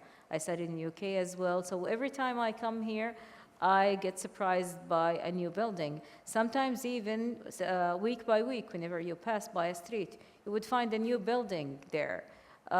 When we look at our news, we would find new entities established. For instance, let's look at the strategy of one of the ministries, which is Ministry of Tourism. It had 23 national projects, giga and mega projects, like Red Sea, like Al-Qadiyya, like NEOM. So all of those changes around us are sometimes catching us by surprise. And by time now, after 5 years and approaching 2030, we should learn now that what we promised or our government promised has delivered. And there is much to come. And we need, as generation, to sustain those changes and do better. We should go above and beyond to meet those expectations. So this is my takeaway of it. One of the things I like by Saudi Arabia is, for instance, embracing IA. His Royal Highness said in Osaka in 2019, once IA, an Internet of Things, is utilized well, it will bring a lot of improvement to humanity. And he stuck to that promise. A lot of organizations in Saudi Arabia adopted AI and generative learning. And it is proven that it would enhance the sustainability in a lot of our businesses instead of having them absolute. Yeah, thank you so much for this very comprehensive answer, because it shows, as somebody who is shaping the future of this country together, that you feel extremely passionate and proud of the developments, and rightfully so, that we're seeing here, Ibrahim, because this evolving dynamic landscape is a blessing in many ways. It also brings perhaps a certain set of challenges, sometimes even surprises, as we just heard. How do you face them? Actually, for the challenges that we are facing, one of the things that we need is the internal collaboration within, let's say, leadership, executive management, and all employees, in order to achieve the unified goal, which is the ICG's implementation within the company. So we have started last year developing some initiatives internally in terms of, let's say, talent development. Also in terms of another initiatives that is somehow related to employees or employee value proposition of the company. We have done some CSR campaigns outside the company. We have done let's say an internal wellness program for the employees, gym memberships or gym internal gym for the employees. Also, we have done some let's say dietary food for employees, so they can follow some healthy programs. This will help and have sustainable wellness for the employees. On the other hand, providing, let's say, the external talent that we providing such initiatives within the company will increase the value brand for the company in terms of attracting the outsider talents. We have a challenge. We still, let's say, within the insurance industry, I think we haven't reached the right maturity in terms of nurture the talent within the companies, or providing the, let's say, the add-on initiatives for the community. However, I think in the coming few years, especially after establishing the insurance authority, we have now, let's say, a focus regulator that will work with us in order to, let's say, overcome these challenges. Yeah, and thank you, Ibrahim. And Jill, listening to our three local speakers, if you will, Saudi-based speakers, for you and I, coming from the quote-unquote the old world, if you will, Great Britain, Germany, where things unfortunately tend to be much slower these days and less dynamic, as we're seeing play out in this part of the region, we can only marvel at the pace and the dynamics playing out here right in front of our very eyes. What advice, perhaps even, do you have for our panelists, but also the audience, of course, as they are finding themselves in this very dynamic, amidst these very dynamic challenges and changes, rather? Yes, absolutely. So I think, you know, it's not acceptable to put our heads in the sand. So we need to embrace this change and welcome it. And one of the examples I wanted to share with you is that for the first time last week, we had our first fully artificial intelligence exam answer. So where someone had not done any of the work and had used AI to do all of the work to try and pass a qualification. However, we have already embedded AI to catch AI. So our own artificial intelligence found the wrong exam and rejected it. So it's about thinking that step ahead to try and use the exciting innovations to make the most of the environment. One of the other things that we're doing is obviously using and supporting organisations with learning experience platforms, bite-sized content, accessible content, video, and so on, so that the younger people and the talent are learning in a way that's accessible to them, and it works with their short length of attention span effectively, and allows them to have the conversation where they feel comfortable, rather than us dragging them to an old dusty study text and forcing them to sit and read a book. Yeah, very remarkable developments that we are witnessing here, and thank you for sharing that particular anecdote. Being very mindful of the time as the panel is slowly but surely nearing its end. We've talked a lot about the need and necessity for sustainability. Let's look a bit into the future, if you will, and look at the future of sustainability. Let me start with you. At the end of the day, you have rightfully said to integrate innovation and sustainability into your culture is a means to address future challenges effectively. That is unlikely to change. If anything, it is only going to gain in prominence and relevance heading into the future. Definitely. Now, if you look into the use of technology among organizations, it's huge and it's influencing our future business, as has been, I guess, the previous panel addressed that subject in details. However, if I want to touch base about whatever we're talking about in terms of sustainability, generative AI, for instance, when we have personalized learning, could influence sustainability, in which we mix whatever has been proven to be benchmark or best practices with future innovative ideas, so we could merge past with the present and future to enable people.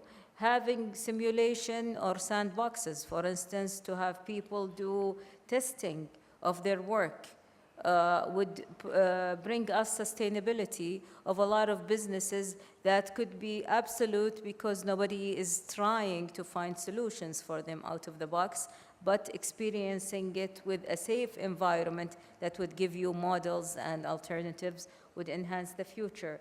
The digital learning platforms nowadays, in which would equip people with a lot of skills that they don't need to travel or leave their work. Self-paced learning would help as well. A lot of analytical tools that would track performance, trend analysis of employees' behavior, employees' feedback, surveys, would give us solutions to influence future policies and even affect the market when it comes to consumer behavior. Yeah. So this is part of the uses of technology, if I may say, that would enhance sustainability. For certain. Thank you for pointing that out, Gada. And I think it's a point very well taken that technology, as the previous panel, but also the very first one here on continuous learning, has stressed and overstressed, if you will. It's not a trend, but a reality we all have to face and grapple with very quickly. Ibrahim, you said to empower employees to make sustainable decisions by embedding ESGs into every level of talent development is key and essential. Clearly something we can all agree on here on this stage, something that's only going to become even more crucial as time progresses. How are you going to make sure, as a leader, to make sure this trend is upholding? One of the things I think is to ensure that we have the right governance within such programs within the company. We ensure, let's say, the continuity of these programs throughout the years. And I think ESGs will be one of the, let's say, driving force in the insurance industry in the future. Let's say companies with sustainable talent, sustainable or strong practices of sustainability, they will be one of the favorable companies for the clients. So I think focusing on sustainability in the future will become more crucial and will back the product development and let's say risk assessment. Nevertheless, also on the customer and stakeholder engagement. Thank you so much. Jill, you started your remarks on this panel by very rightfully saying that sustainability is not just a trend, it is a skill every organization needs to thrive, something I believe that has been sufficiently and splendidly established here on this panel. Looking into the future, how are we going to make sure that every company, every team leader, if you will, is inheriting this model? Yeah. So one of our jobs as the professional body is obviously to do the thought leadership and conduct the research to support what the future thinking looks like. And then our job is to translate that into the learning and the content that will support all of these guys with their organizations. So that's our role, is to turn effectively that thought leadership into CPD that's accessible for all.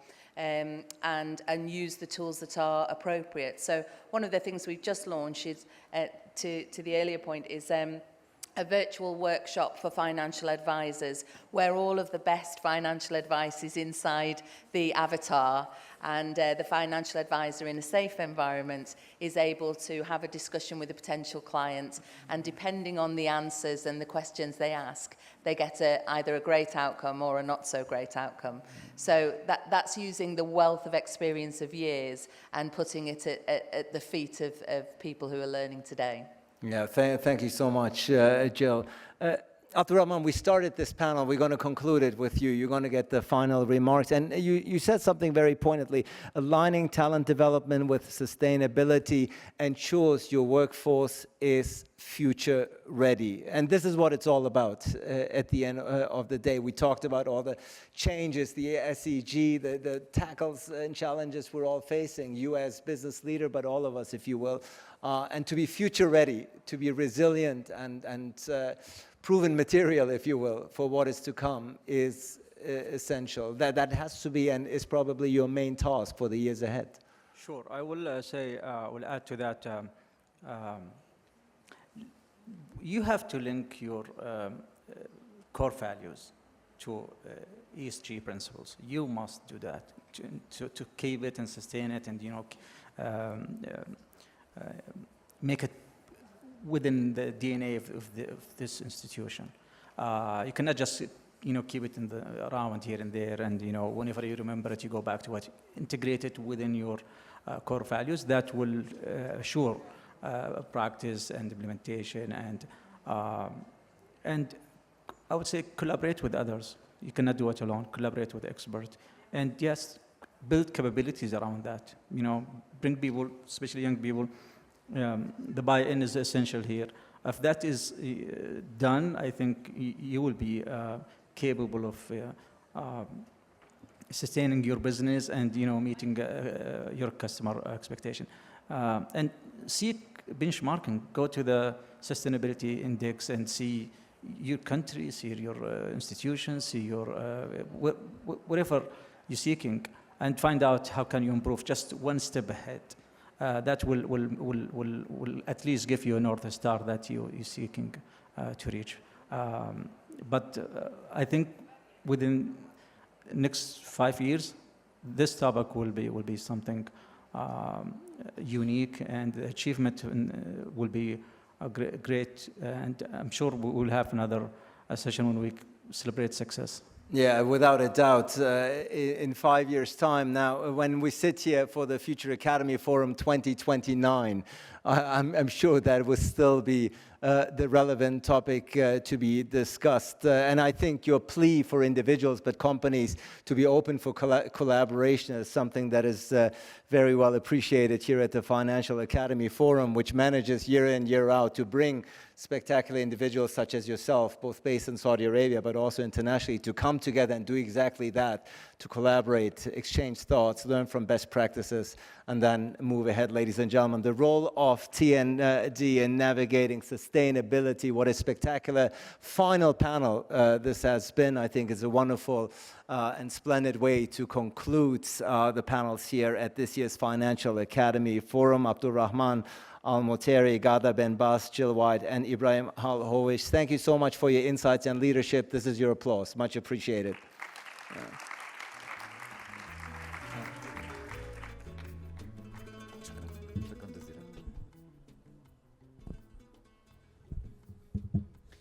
شكرا جزيلا للسادة المتحدثين، والشكر موصول لكم أنتم حضورنا الكرام. وربما نختم هذا الملتقى بالرسالة التي وجهتها السيدة جيل وايت في نهاية حديثها، وكذلك أيضا بالقفزة التي أخذنا لها السيد أسلان إلى عام 2029. هذا الملتقى، ملتقى الأكاديمية المالية في عام 2024، ربما ابتدأ بحديث معالي الجويز بتذكيرنا بمنجزات الأكاديمية خلال السنوات الماضية، خلال دورة استراتيجيتها السابقة، وانتقالا إلى هذه الاستراتيجية التي تطبق خلال هذين العامين. أيضا كذلك معالي الخلف كان يتحدث وهو نائب وزير المالية، كان يتحدث عن الحساسية للمعلومة ولأيضا المداولة في القطاع المالي، وبالتالي لابد أن تكثف جميع الجهات سواء المصرفية أو حتى التأمينية أو غيرها من الجهات، لابد أن تكثف استثمارها في الابتكار وفي التقنية وفي الخدمات،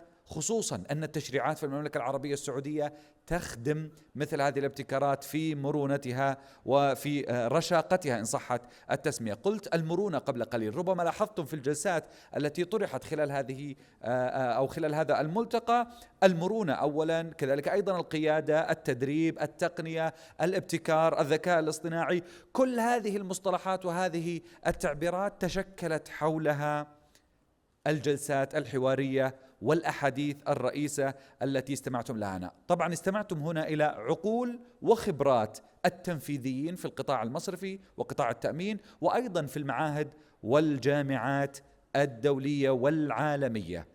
وعلى طاري المعاهد والجامعات الدولية والعالمية، أعود لأذكركم بما تم خلال هذا الصباح من مبادرات وشراكات. كانت أولها مبادرة وطنية لزيادة عدد الحاصلين على شهادة المحلل المالي المعتمد في المملكة العربية السعودية، أيضا الاعتماد من معهد التأمين القانوني كمركز تطوير مهني معتمد، وأيضا اعتماد الأكاديمية المالية كشريك تدريبي عالمي من جامعة كاليفورنيا بيركلي، وختاما مبادرة تأهيل 150 قائد في قطاع التأمين. هذا هو الختام، هذا هو الملخص. شكرا جزيلا لكم على حضوركم الكريم، شكرا لكم أنكم شرفتونا، وبإذن الله موعودين بحضوركم في النسخة القادمة. الآن في ختام هذا الملتقى ندعو من يرغب بالمشاركة في التقاط صورة ختامية أن يتفضل هنا على المسرح وأن يشاهدها في وسائل التواصل الاجتماعي ليشاركها. شكرا لكم.